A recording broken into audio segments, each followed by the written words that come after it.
കഥ തുടരുന്നു. ആദർശ് പടികളിറങ്ങി താഴെ ചെന്നപ്പോൾ മുൻവാതിൽ അടഞ്ഞു കിടക്കുകയായിരുന്നു. ഗാഥയോട് പറഞ്ഞിട്ട് പോകണോ അതോ? സംശയിച്ച് അയാൾ ഒരു നിമിഷം നിന്നു. പെട്ടെന്ന് വാതിൽ തുറന്നു. ഗാഥ പുറത്തേക്ക് വന്നു. ആദർശ് ഓഫീസിൽ പോവാണോ? അതെ എന്നർത്ഥത്തിൽ അയാൾ തല ഒന്ന് കുലുക്കി. ശ്യാം മുകളിലുണ്ട്. തനിച്ച്? അല്ല, സ്വാതിയുണ്ട്. സ്വാതിക്കിന്ന് ബാങ്കിൽ പോകണ്ടേ? പോകണ്ട എന്ന് ഞാൻ പറഞ്ഞു. ശ്യാം ഇപ്പോഴും നല്ല ഉറക്കമാണ്. ഉണരാൻ വൈകിയേക്കും. ഉറക്കമാണോ അതോ ഇന്നലെ കുടിച്ചതിൻ്റെ ലഹരി വിടാത്തതാണോ എന്നറിയില്ല. ഞാൻ ഇന്നലെ അതൊന്നും പറയണ്ടായിരുന്നോ അല്ലേ? അവൾ ഖേദത്തോടെ അയാളെ നോക്കി. ഗാഥ ചെയ്തത് തന്നെയാണ് ശരി. നമ്മൾ രണ്ടുപേരും ഒരു തരം വഞ്ചനയാണ് ചെയ്തുകൊണ്ടിരിക്കുന്നത്. ഗാഥ ഇന്നലെ അതിൽ നിന്ന് മോചനം നേടി. സത്യം പറഞ്ഞിട്ടും സ്വാതി അത് വിശ്വസിക്കാൻ തയ്യാറാകുന്നുമില്ല. ആദർശ് നിസ്സഹായതയോടെ നിന്നു. ശ്യാം ചേട്ടൻ ഉണരുമ്പോൾ വരുമോ ഇങ്ങോട്ട്? അതോ ഞാൻ ചെന്ന് വിളിക്കണോ? സ്വാതിയെ അഭിമുഖീകരിക്കാൻ അവൾക്ക് മടിയായിരുന്നു. ശ്യാം വരില്ല പറഞ്ഞു. അങ്ങനെ ആ വ്യവസ്ഥയിലാണ് ഇന്നലെ എൻ്റെ കൂടെ വരാൻ അയാൾ തയ്യാറായത്. അതുകൊണ്ടാണ് ഞാൻ മുകളിലേക്ക് കൊണ്ടുപോയതും. ഞാൻ കരുതി തൽക്കാലത്തേക്ക് മാത്രമാണെന്ന്. ഒന്നുറങ്ങി ഉണരുമ്പോൾ ചിലപ്പോൾ ഒരു മനമാറ്റം ഉണ്ടായിക്കൂടുന്നില്ല. എന്തായാലും ഗാഥ ചെന്ന് വിളിക്കണ്ട. മനസ്സ് തോന്നി വരുന്നെങ്കിൽ വരട്ടെ. വന്നില്ലെങ്കിലോ? അയാൾക്കതിന് മറുപടി ഉണ്ടായിരുന്നില്ല. ഞാനെൻ്റെ വീട്ടിലേക്ക് പോവാണ്. അമ്മയോട് പറയാം വന്നു കൊണ്ടുപോകാൻ. എനിക്ക് ഇനി ഈ വീട്ടിൽ താമസിക്കാൻ ഒരർഹതയുമില്ല. നീ ഇപ്പോഴും ശ്യാമിൻ്റെ ഭാര്യയാണ്. ഭാര്യയുടെ അവകാശങ്ങളെല്ലാം നിനക്കുണ്ട് ഗാഥേ. നിയമപരമായ അവകാശത്തിൻ്റെ കാര്യമല്ലേ ആദർശ് പറയുന്നത്? അതെ. ധാർമ്മികമായ അവകാശമോ? അയാൾ നിശബ്ദനായി നിന്നതേയുള്ളൂ. ഞാനിവിടെ ഉള്ളത് കൊണ്ടല്ലേ ശ്യാം ചേട്ടൻ ഇങ്ങോട്ട് വരില്ലെന്ന് പറഞ്ഞത്? ഞാൻ പോയേക്കാം. ഞാൻ കാരണം ആർക്കും ഒരു ബുദ്ധിമുട്ടുണ്ടാകണ്ട. ഗാഥ അകത്തേക്ക് പോകാനായി തിരിഞ്ഞു. നില്ല്, അയാൾ പെട്ടെന്ന് പറഞ്ഞു. അവൾ തിരിഞ്ഞു നിന്നു. നിങ്ങൾ തമ്മിൽ എല്ലാം തുറന്ന് സംസാരിക്കണം. അത് കഴിഞ്ഞ് മതി നീ പോകുന്നത്. പോയാൽ പിന്നെ ഒരു തിരിച്ചുവരവിന് സാധ്യത കുറവാണ്. അതുകൊണ്ടാണ് ഞാൻ തിരിച്ചു വരാൻ എനിക്ക് ഒട്ടും താല്പര്യമില്ല. ശ്യാം ചേട്ടൻ്റെ ഭാര്യയായി ജീവിക്കുന്നതിന് ഭേദം എനിക്കിഷ്ടം എൻ്റെ കുഞ്ഞിൻ്റെ അമ്മയായിട്ടാണ്. ഓക്കെ, ഇഷ്ടം പോലെ ചെയ്തോളൂ. പക്ഷേ ഇന്ന് നീ പോകുന്നത് ഒന്നുകൂടി ചിന്തിച്ചിട്ട് മതി. ശരി, ആദർശിൻ്റെ ഉപദേശം ഞാൻ സ്വീകരിച്ചിരിക്കുന്നു.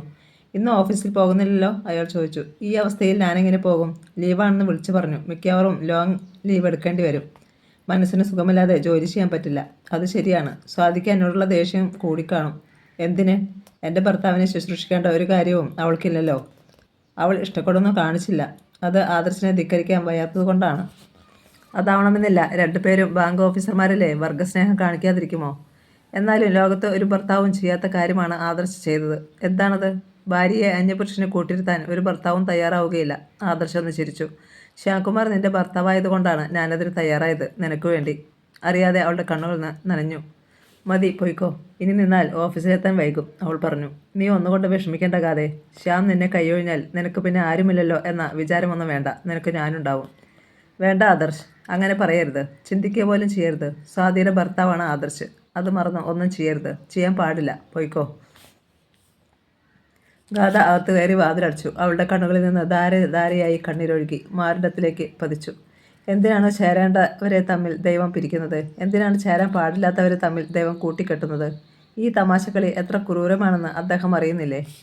കാർ സ്റ്റാർട്ടാകുന്നതും ഗേറ്റ് കടന്ന് പുറത്തേക്ക് ഇറങ്ങി പോകുന്നതും ഗാഥ അറിഞ്ഞു. പാവം ആദർശ്. അവൾ ചെന്ന് കിടന്നു. സ്വന്തം ഭർത്താവ് മറ്റൊരു സ്ത്രീയോടൊപ്പം തൊട്ടു മുകളിലുള്ള മുറിയിലുണ്ട് എന്ന ഓർമ്മ എന്തുകൊണ്ടോ അവളെ അലോസരപ്പെടുത്തിയില്ല. അല്പനേരം കഴിഞ്ഞപ്പോൾ മൊബൈൽ ബെല്ലടിച്ചു. സ്വാതിയായിരിക്കുമോ? അവൾ എഴുന്നേറ്റ് വേഗം ചെന്ന് ഫോണെടുത്ത് നോക്കി. ശ്യാംകുമാറിൻ്റെ അമ്മ സൗമിനി ടീച്ചറാണ് വിളിച്ചത്. കോൾ എടുക്കാൻ ഭയന്ന് അവൾ ഒരു നിമിഷം നിന്നു. എല്ലാം അറിഞ്ഞിട്ടുണ്ടാകുമോ അവർ വിളിക്കുന്നത്? കേട്ടതെല്ലാം സത്യമാണെന്ന് ചോദിച്ചാൽ? കോൾ എടുക്കാതിരുന്നാൽ അവർ വീണ്ടും വിളിക്കും. അല്ലെങ്കിൽ തന്നെ പ്രശ്നങ്ങളിൽ നിന്ന് ഒളിച്ചോടുകയല്ല വേണ്ടത്. ധൈര്യപൂർവ്വം അഭിമുഖീകരിക്കണം. അതാണ് ശരിയായ രീതി. ഹലോ അമ്മേ. ആൻസർ ബട്ടണിൽ വിരലമർത്തിയിട്ട് ഗാഥ പറഞ്ഞു. മോളെ, ശ്യാം ഇന്ന് ബാങ്കിൽ പോയില്ലേ? സൗമിനി ചോദിച്ചു. സാധാരണ മറ്റുള്ള സ്വരം. ഒന്നും അറിഞ്ഞിട്ടില്ല. ഇല്ലമ്മേ. എന്തു പറ്റി? അത് നല്ല സുഖമില്ല ചേട്ടന്. എന്തു പറ്റി അവന്? പനിയാണ്. പെട്ടെന്ന് മനസ്സിൽ തോന്നിയ ഒരു കാരണം അവൾ പറഞ്ഞു. രാവിലെ 2-3 തവണ ഞാനവനെ വിളിച്ചു. സ്വിച്ച് ഓഫ് ആയിരുന്നു. പിന്നെ ബാങ്കിൽ വിളിച്ചപ്പോഴാണ് ഇന്ന് ചെന്നിട്ടില്ലെന്ന് അറിഞ്ഞത്. അപ്പോൾ അത്രയേ അറിഞ്ഞിട്ടുള്ളൂ. ശ്യാം ചേട്ടൻ ഇതുവരെ വീട്ടിലേക്ക് വിളിച്ചൊന്നും പറഞ്ഞിട്ടില്ല. നല്ല പനിയുണ്ട്. ക്ഷീണം കാരണം ഇന്ന് റെസ്റ്റ് എടുക്കാമെന്ന് വിചാരിച്ചാ ലീവ് എടുത്തത്. എഴുന്നേറ്റിട്ടില്ല, കിടക്കുകയാ. ഡോക്ടറെ കാണാൻ പോകുന്നില്ലേ? ഹോസ്പിറ്റൽ വരെ വണ്ടി ഓടിക്കാൻ പറ്റുമോയെന്ന് അറിയില്ല. മുകളിൽ അവിടെ കൂട്ടുകാരനില്ലേ? ആദർശ് നല്ല പയ്യനല്ലേ? അവനോട് പറഞ്ഞാൽ ഹോസ്പിറ്റൽ വരെ കൊണ്ടുപോകുമല്ലോ. ആദർശ് രാവിലെ ഓഫീസിൽ പോയമ്മേ. പനി കുറഞ്ഞിട്ടില്ലെങ്കിൽ വൈകുന്നേരം വരുമ്പോൾ കൊണ്ടുപോകാം. നീ വീട്ടിലല്ലേ മോളെ? അവർ പെട്ടെന്ന് ചോദിച്ചു. അതെ, ഇന്ന് ഓഫീസിൽ പോയില്ല. അവനെ തനിച്ചാക്കിയിട്ട് പോകുന്നത് അല്ലയോ? എങ്ങനെയുണ്ട്? ക്ഷീണമൊക്കെ ഉണ്ടോ? ഉണ്ട്, പക്ഷേ കൂടുതലായിട്ടില്ല. ഇതിപ്പോൾ 6-ാം മാസമല്ലയോ? അടുത്ത മാസം പ്രസവത്തിന് വിളിച്ചുകൊണ്ട് പോകാണ്ടായോ? അമ്മ അതേക്കുറിച്ച് വല്ലതും പറഞ്ഞോ മോളെ? സൗമിനി തിരക്കി. ഇല്ല അമ്മേ. അതേക്കുറിച്ച് വല്ല തീരുമാനമോ ആയോന്നറിയാൻ വേണ്ടിയാണ് ഞാൻ അവനെ വിളിച്ചത്. അത് സാരമില്ല, 7-ാം മാസം തുടങ്ങാൻ ഇനി 2 ആഴ്ചയിലേറെ സമയമുണ്ടല്ലോ. അതിനു മുമ്പ് ഞങ്ങൾ അങ്ങോട്ട് വരാം. ആ വിഷയം നീട്ടുകൊണ്ടുപോകാൻ ഗാഥയ്ക്കൊട്ടും ആഗ്രഹമുണ്ടായിരുന്നില്ല. പ്രസവത്തിന് വിളിച്ചുകൊണ്ട് പോകുന്ന ചടങ്ങ് ഇനി നടക്കാൻ ഒരു സാധ്യതയുമില്ലല്ലോ. അതിനു മുമ്പേ ഞാൻ ലീവ് എടുത്താലോ എന്ന് ആലോചിക്കുകയാണ് അമ്മേ. എന്നിട്ട് ഒറ്റയ്ക്ക് വീട്ടിലിരിക്കാനോ? അല്ല, ഈ ആഴ്ച തന്നെ എൻ്റെ വീട്ടിലേക്ക് പോകാൻ. അയ്യോ, അത് വേണ്ട, സമയമാകുമ്പോൾ പോയാൽ മതി. ലീവ് എടുക്കുന്നുണ്ടെങ്കിൽ എടുക്ക്. മോളെ ആറന്മുളയിൽ കൊണ്ടുവന്ന് വിടാൻ ഞാൻ ശ്യാമിനോട് പറയാം. വിളിച്ചു കൊണ്ടുപോകാൻ മോളുടെ വീട്ടിൽ നിന്ന് അവർ ഇങ്ങോട്ട് വരട്ടെ. ആത്മാർത്ഥതയോടെയാണ് സൗമിനി പറയുന്നതെന്ന് അവൾക്കറിയാമായിരുന്നു. അമ്മായിയമ്മ ആയിരുന്നില്ല ഒരിക്കലും. അവർ സ്വന്തം മോളെ പോലെ മാത്രമേ ഇതുവരെ കരുതിയിട്ടുള്ളൂ. പക്ഷേ തന്നെക്കുറിച്ച് സത്യം അറിയുമ്പോൾ... പല്ലവി എന്തു പറയുന്നു? കോളേജിൽ പോയോ? സംഭാഷണ വിഷയം മാറ്റാനായി ഗാഥ ചോദിച്ചു. അവൾ കോളേജിൽ പോയി. അവൾ വലിയ ത്രില്ലിലാ. വീട്ടിലൊരു കുഞ്ഞു പിറക്കാൻ പോവല്ലേ. ശ്യാമേട്ടൻ്റെ കുഞ്ഞ് ആണായാലും പെണ്ണായാലും പേര് കണ്ടുപിടിക്കുന്നത് അവളാണെന്ന് പറഞ്ഞ് നടക്കുകയാണ്. ഇപ്പം തന്നെ നോട്ട് ബുക്കിൽ 100-ലേറെ പേരുകൾ എഴുതി വെച്ചിട്ടുണ്ട്. മതി, ഇനി മുമ്പോട്ട് പോകാൻ വയ്യ. ശരിയമ്മേ, ഞാൻ ശ്യാംചേട്ടൻ്റെ അടുത്തേക്ക് ഒന്ന് ചെല്ലട്ടെ. ഉണർന്നെങ്കിൽ കാപ്പിയോ മറ്റോ വേണമെങ്കിൽ. ശരി മോളെ, വെച്ചോ. പിന്നെ വിളിക്കണേ. പനി കുറവില്ലെങ്കിൽ ഹോസ്പിറ്റലിൽ കൊണ്ടുപോകണേ. അവൻ വേണ്ടെന്നൊക്കെ പറയും. കുഞ്ഞിലെ മരുന്ന് കഴിക്കാൻ മടിയുള്ളവനാ. ഞാൻ കൊണ്ടുപോകാം അമ്മേ. ശരി മോളെ, വെച്ചോ. ഫോൺ കട്ട് ചെയ്തിട്ട് ഗാഥ ഒരു നിമിഷം നിശ്ചലയായിരുന്നു. ശ്യാംചേട്ടൻ ഉണർന്നു കാണുമോ? സ്വാതി എന്തെങ്കിലും കുടിക്കാൻ കൊടുത്തു കാണുമോ? തന്നോടുള്ള ഈർഷ്യ അവൾ ശ്യാംചേട്ടനോട് കാണിക്കുമോ? അങ്ങോട്ട് ചെല്ലണോ അതോ? പോകണ്ട എന്നാണല്ലോ ആദർശ് പറഞ്ഞത്. അവൾ മൊബൈൽ ബെഡിലേക്ക് വെച്ചിട്ട് അതിൻ്റെ അടുത്ത് കിടന്നു. കിച്ചണിൽ നിന്ന് വീണ്ടും സ്വാതി ഗസ്റ്റ് ബെഡ്റൂമിൽ വന്ന് നോക്കി. ശ്യാംകുമാർ അപ്പോഴും ഉണർന്നിരുന്നില്ല. മലർന്നു കിടന്നുറങ്ങുന്നു. മുകളിൽ സീലിംഗ് ഫാൻ കുറഞ്ഞ വേഗതയിൽ കറങ്ങുന്നു. മണി 10:30. കുടിച്ചതിൻ്റെ കെട്ടുവിടാത്തതാണോ കാരണം? അതോ ക്ഷീണം കാരണം ഉറങ്ങുന്നതാണോ? വിളിച്ചുണർത്താൻ അവൾക്ക് തോന്നിയില്ല. താനെ ഉണരട്ടെ. അവൾ കിച്ചണിലേക്ക് മടങ്ങി. മദ്യത്തിൻ്റെ കെട്ടിറങ്ങാൻ മോര് കൊടുക്കുന്നത് നല്ലതാണെന്ന് അവൾ കേട്ടിട്ടുണ്ട്. ഫ്രിഡ്ജിൽ തൈര് ഇരിപ്പുണ്ടല്ലോ, കുറച്ച് മോരുണ്ടാക്കി കൊടുത്താലോ? അവൾ ഫ്രിഡ്ജ് തുറന്ന് തൈരുണ്ടാക്കി വെച്ചിരുന്ന സ്റ്റീൽ അടപ്പുപാത്രം എടുത്തു. അപ്പോഴാണ് അവളുടെ മൊബൈൽ ബെല്ലടിച്ചത്. ഡൈനിങ് ടേബിളിൽ വെച്ചിരുന്ന മൊബൈൽ അവൾ ചെന്നെടുത്തു. ആദർശാണ് വിളിച്ചത്. എന്താ ചേട്ടാ? ശ്യാം ഉണർന്നോ? ഇല്ല. നിനക്കൊന്ന് വിളിക്കാൻ വയ്യായിരുന്നോ? താനെ ഉറങ്ങി ഉണരട്ടെ എന്ന് വിചാരിച്ചു. ബ്രേക്ക്ഫാസ്റ്റ് കഴിച്ചില്ലല്ലോ. ഇന്നലെയും എന്തെങ്കിലും കഴിച്ചു കാണുമെന്ന് തോന്നില്ല. വിസ്കിയോ ബ്രാൻഡിയോ അല്ലാതെ. അയ്യോ, അതിനെന്നെ ഓർത്തില്ല. വിളിച്ച് ബ്രേക്ക്ഫാസ്റ്റ് കൊടുക്കട്ടെ? അല്ലെങ്കിൽ അരമണിക്കൂർ കൂടി വെയിറ്റ് ചെയ്യേ. എന്നിട്ടും ഉണർന്നില്ലെങ്കിൽ... ശരി ചേട്ടാ. ഗാഥ വരികയോ മറ്റോ ചെയ്തോ? ഇല്ല. ശ്യാം നമ്മുടെ കൂടേണ്ടത് രാവിലെ പോകാനിറങ്ങിയപ്പോൾ ഞാൻ അവളോട് പറഞ്ഞിരുന്നു. ഉണരുമ്പോൾ പോകണമെന്ന് അയാൾ പറഞ്ഞാൽ തടയണ്ട. എങ്ങോട്ടായാലും. പിന്നെ പോയി മദ്യപിച്ചാലോ? അവൾ സംശയിച്ചു. മറ്റുള്ളവരുടെ വ്യക്തിപരമായ ജീവിതത്തിൽ ഒരു പരിധിയിൽ കവിഞ്ഞ് ഇടപെടാൻ നമുക്ക് അവകാശമില്ല സ്വാതി. ശരിയാണ്, എന്നാലും നമ്മൾ മനുഷ്യത്വം കാണിച്ചു, അത്രയേ ഉള്ളൂ. ഇനി അവരായി അവരുടെ പാടായി. പക്ഷേ പോകാൻ കൂട്ടാക്കിയില്ലെങ്കിലോ? പോയില്ലെങ്കിൽ പറഞ്ഞു വിടുകയെന്ന് വേണ്ട. ഭക്ഷണം കൊടുക്കണം. ഞാൻ വന്ന ശേഷം ബാക്കി കാര്യങ്ങൾ തീരുമാനിക്കാം. ശരി. അവൾ വീണ്ടും കിച്ചണിൽ ചെന്നു. സ്പൂൺ ഉപയോഗിച്ച് തൈരുടച്ച് മോരുണ്ടാക്കി. പച്ചമുളകും ഇഞ്ചിയും കറിവേപ്പിലയും ചേർത്ത് സ്വാദു കൂട്ടി. ആവശ്യത്തിന് ഉപ്പും ഇട്ടു. ഉച്ചയ്ക്ക് ചോറ് കൊടുക്കണം. സാധാരണ ഉച്ചയൂണ് ഉണ്ടാകാത്തത് കൊണ്ട് പച്ചക്കറികൾ കുറവായിരുന്നു. എങ്കിലും അവൾ ഫ്രീസറിൽ നിന്ന് മീൻ കഷ്ണങ്ങൾ എടുത്തു തണുപ്പ് മാറ്റി മസാല പുരട്ടി പൊരിച്ചെടുത്തു. ബീൻസ് തോരനുണ്ടാക്കി. തലേ ദിവസത്തെ കുറച്ച് പുളിശ്ശേരി ബാക്കിയുണ്ടായിരുന്നു. ഓംലെറ്റ് ഉണ്ടാക്കി, പപ്പടം കാച്ചി, നെല്ലിക്ക അച്ചാറും ഉണ്ടായിരുന്നു. അവൾ വീണ്ടും ശ്യാംകുമാറിൻ്റെ അടുത്തേക്ക് ചെന്നു. ആദർശിൻ്റെ മുണ്ടും ഷർട്ടും ധരിച്ചു കിടന്നിരുന്ന ശ്യാമിനെ കൗതുകത്തോടെ നോക്കി അവൾ ഒരു നിമിഷം നിന്നു. കക്ഷി ഉടനെയൊന്നും ഉണരുമെന്ന് തോന്നില്ല. അവൾ മെല്ലെ ബെഡിലേക്ക് ഇരുന്നു. ശ്യാമേട്ടാ. ശബ്ദം താഴ്ത്തിയാണ് സ്വാതി വിളിച്ചത്. താഴത്തെ നിലയിൽ ഗാഥയുണ്ട്. ചിലപ്പോൾ കാതോർത്ത് നിൽക്കുകയായിരിക്കും. എന്തായാലും ഇവിടെ നടക്കുന്നതൊന്നും അവൾ അറിയണ്ട. ശ്യാംകുമാർ ഉണർന്നില്ല. ശ്യാമേട്ടാ. അവൾ അയാളുടെ കൈത്തണ്ടയിൽ പിടിച്ചൊന്ന് കുലുക്കി വിളിച്ചു. അയാൾ ഒരു ഞെട്ടലോടെ പെട്ടെന്ന് കണ്ണു തുറന്നു. സ്വാതിയെ കണ്ട് അയാളൊന്ന് ഞെട്ടി. സ്വാതി, നീ എങ്ങനെ എൻ്റെ വീട്ടിൽ വന്നു? ഗാഥ കണ്ടില്ലേ നിന്നെ? അതോ അവൾ ഓഫീസിൽ പോയോ? ഇത് ശ്യാമേട്ടൻ്റെ വീടല്ല. ആദർശ് ചേട്ടനും ഞാനും താമസിക്കുന്ന വീടാണ്. തൊട്ട് താഴെയല്ലേ ശ്യാമേട്ടനും? ഗാഥയുടെ പേര് അവൾ പറഞ്ഞില്ല. പക്ഷേ ഞാനെങ്ങനെ ഇവിടെ? അയാൾക്ക് സ്ഥലകാലബോധം നഷ്ടപ്പെട്ടെന്ന് സ്വാതിക്ക് മനസ്സിലായി. ഇന്നലെ കണ്ടമാനം കുടിച്ചു കാണും. ഇന്നലെ നടന്നതൊക്കെ ശ്യാമേട്ടൻ മറന്നോ? ഇന്നലെ രാത്രിയിൽ ആദർശ ചേട്ടനല്ലേ ശ്യാമേട്ടനെ റോഡ് വക്കിലിട്ട കാറിൽ നിന്ന് എടുത്തുകൊണ്ട് വന്നത്? അതെങ്ങനെ? വല്ല ബോധം ഉണ്ടായിരുന്നോ? അയാൾ അവളുടെ മുഖത്തേക്ക് തന്നെ നോക്കി. അല്പനേരം നിശബ്ദനായി കിടന്നു. അയാളുടെ നോട്ടം കണ്ട് അവൾ പുഞ്ചിരിച്ചു. ഇപ്പോൾ ഓർമ്മ വരുന്നുണ്ടോ? അയാൾ മെല്ലെ തലക്കുലുക്കി. അയാൾ ഒരു നിമിഷം കണ്ണുകൾ അടച്ചു കിടന്നു. മൂടൽ മഞ്ഞിലൂടെ കാണുന്ന കാഴ്ചകൾ പോലെ എല്ലാം അയാൾക്കപ്പോൾ ഓർമ്മ വന്നു. ഗാഥയുടെ വഴക്കിട്ട് വീട്ടിൽ നിന്നിറങ്ങിയതും അവളുടെ വീട്ടിൽ പോയി അപർണയെ കണ്ടതും അവിടുന്ന് തിരിച്ചു വരും വഴി എറണാകുളത്തുള്ള ബാറിൽ കയറിയതും. ഇവിടെ കൊണ്ടുവരുമ്പോൾ ഗാഥയുടെ അടുത്തേക്ക് പോകാൻ ശ്യാമേട്ടൻ തയ്യാറായില്ല. അതുകൊണ്ടാണ് ഇങ്ങോട്ട് വന്നത്. എന്തൊരു ഉറക്കമായിരുന്നു. ശ്യാംകുമാർ മെല്ലെ എഴുന്നേറ്റിരുന്നു. സമയം എത്രയായി? അയാൾ ചോദിച്ചു. 11 കഴിഞ്ഞു. എനിക്ക് ബാങ്കിൽ. പെട്ടെന്ന് ഞെട്ടലോടെ അയാൾ പറഞ്ഞു. പേടിക്കണ്ട, ഇന്ന് ശ്യാമേട്ടൻ ലീവാണെന്ന് ഞാൻ വിളിച്ച് പറഞ്ഞിട്ടുണ്ട്. അയാൾ നന്ദിപൂർവ്വം അവളെ നോക്കി. ആദർശ് ഓഫീസിൽ പോയി. ശ്യാമേട്ടൻ എന്നെ ഏൽപ്പിച്ചു. തലേ രാത്രിയിൽ അയാളെ ആദർശ് കൊണ്ടുവന്നതിന് ശേഷം സംഭവിച്ച കാര്യങ്ങൾ സ്വാതി അയാളോട് ചുരുക്കത്തിൽ പറഞ്ഞു. എൻ്റെ കാറിന് കുഴപ്പമൊന്നുമില്ല. എന്നാലും സർവീസ് ചെയ്യിക്കാൻ കൊടുത്തിട്ട് ആദർശ് ചേട്ടൻ ഓഫീസിലേക്ക് പോകൂ. രണ്ടുപേരും നിശബ്ദരായി അല്പനേരം ഇരുന്നു. ഇപ്പോൾ സുഖം തോന്നുന്നുണ്ടോ? അവൾ ചോദിച്ചു. പക്ഷേ തലയ്ക്ക് വല്ലാത്തൊരു ഭാരം, മനപ്പുരട്ടലുമുണ്ട്. കുടിക്കാത്ത ആൾ കണക്കിലധികം കുടിച്ചാൽ അവൾ കുറ്റപ്പെടുത്തി. അതൊരു കാരണമുണ്ട്. ഒക്കെ ഞാൻ അറിഞ്ഞു. ശ്യാമേട്ടൻ എഴുന്നേറ്റ് വാ, ബ്രേക്ക്ഫാസ്റ്റ് കഴിക്കാം. അവൾ പുതിയ ഒരു ടൂത്ത് ബ്രഷ് കൊണ്ടുവന്ന് അയാൾക്ക് എടുത്തു കൊടുത്തു. പേസ്റ്റ് ബാത്റൂമിലുണ്ട്. അവൾ കിച്ചണിൽ ചെന്ന് അയാൾക്ക് കഴിക്കാൻ എടുത്തു വെച്ചു. അയാൾ വന്ന് ഇടിയപ്പവും മുട്ട റോസ്റ്റും കഴിച്ചു. ഞാൻ കുറച്ച് മോരുണ്ടാക്കി വെച്ചിട്ടുണ്ട്, അത് കുടിക്കണം. വയറ്റിലുള്ള അസ്വസ്ഥത മാറും. നല്ല ക്ഷീണം തോന്നുന്നുണ്ട് സ്വാതി എനിക്ക്. സാരമില്ല, കുറച്ചു നേരം കൂടി കിടക്ക്. ഒന്നുറങ്ങി ഉണരുമ്പോഴേക്ക് എല്ലാം ശരിയാകും. അല്പനേരം കൂടി അവർ വെറുതെ സംസാരിച്ചിരുന്നു. അത് കഴിഞ്ഞ് അവൾ കൊടുത്ത മോര് മുഴുവൻ അയാൾ കുടിച്ചു. സ്വാതി ചെന്ന് ബെഡ് നേരെയാക്കി കൊടുത്തു. AC ഓൺ ചെയ്തു. ഇനി കുറച്ചു നേരം കിടക്ക്. അയാൾ വീണ്ടും കിടന്നു. തണുപ്പ് കൂടുതലുണ്ടോ? ഇല്ല. എങ്കിലും അവൾ കബോർഡ് തുറന്ന് മടക്കി വെച്ചിരുന്ന ഒരു ബ്ലാങ്കറ്റ് എടുത്ത് നിവർത്തി അയാളെ പുതപ്പിച്ചു. തണുപ്പ് കൂടും, സുഖമായി ഉറങ്ങിക്കോ, അവൾ ശബ്ദം താഴ്ത്തി പറഞ്ഞു. സ്വാതി നിവരാൻ തുടങ്ങിയപ്പോൾ അയാൾ പെട്ടെന്ന് അവളുടെ കയ്യിൽ പിടിച്ചു. സ്വാതി, എന്താ ശ്യാമേട്ടാ? അയാൾ അവളുടെ കൈ വിട്ടില്ല. അവൾ വലിച്ചെടുത്തുമില്ല. കുറച്ചു നേരം എൻ്റെ അടുത്തിരിക്കെ.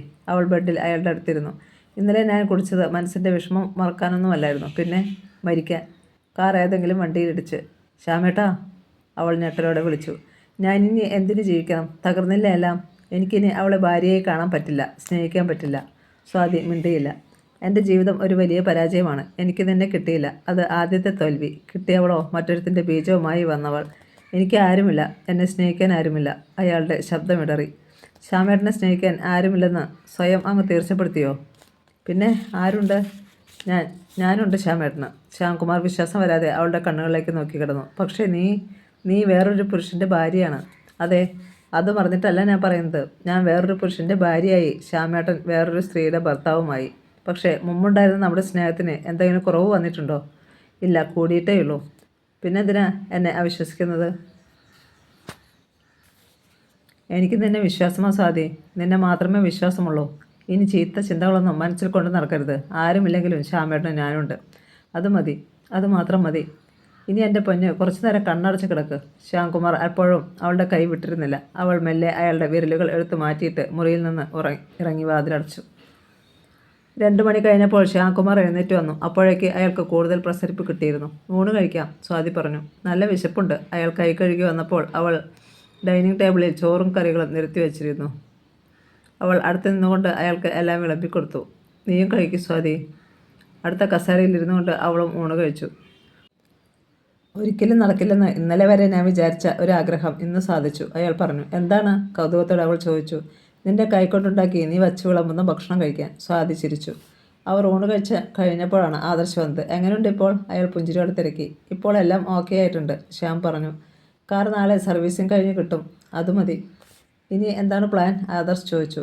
അവളോടൊപ്പം ഇനി എനിക്ക് ജീവിക്കാൻ വയ്യ. ഞാൻ വേറെ എങ്ങോട്ടെങ്കിലും താമസം മാറുകയാണ്. ആദർശ് ഒന്നും പറഞ്ഞില്ല. അയാളുടെ പിന്നിൽ സ്വാതിയും നിശബ്ദയായി നിന്നു. ഞാൻ പോയി എൻ്റെ കുറച്ച് ഡ്രസ്സ് എടുത്തുകൊണ്ട് വരാം. ശ്യാംകുമാർ പുറത്തേക്ക് ഇറങ്ങി. അയാൾ താഴെ ചെന്നപ്പോൾ വാതിൽ അടഞ്ഞു കിടക്കുകയായിരുന്നു. ഡോർബെൽ മുഴക്കിയപ്പോൾ ഗാഥ ഒന്ന് കതവ് തുറന്നു. അവർ പരസ്പരം ഒന്ന് നോക്കി. അയാൾ ഒന്നും പറയാതെ ബെഡ്റൂമിലേക്ക് പോയി. പെട്ടെന്നാണ് ഗാഥയ്ക്ക് ഒരു നെഞ്ചുവേദന അനുഭവപ്പെട്ടത്. 1000 ചൂണ്ടകൾ ഒന്നിച്ച് കൊളുത്തിപ്പിടിച്ച് വലിക്കുന്നത് പോലെ. അയ്യോ അമ്മേ! അവൾ നെഞ്ചിൽ കൈയമർത്തി അലറി വിളിച്ചു. വിളിക്കേട്ട് ശ്യാംകുമാർ വന്ന് നോക്കി. അപ്പോഴേക്ക് അവൾ നിലത്ത് വിരിച്ചിരുന്ന കാശ്മീരി കാർപ്പറ്റിലേക്ക് കുഴഞ്ഞു വീണു കഴിഞ്ഞിരുന്നു. ചേട്ടാ! വേദന കൊണ്ട് പുളഞ്ഞ അവൾ അയാൾക്ക് നേരെ കൈനീട്ടി ദയനീയമായി വിളിച്ചു.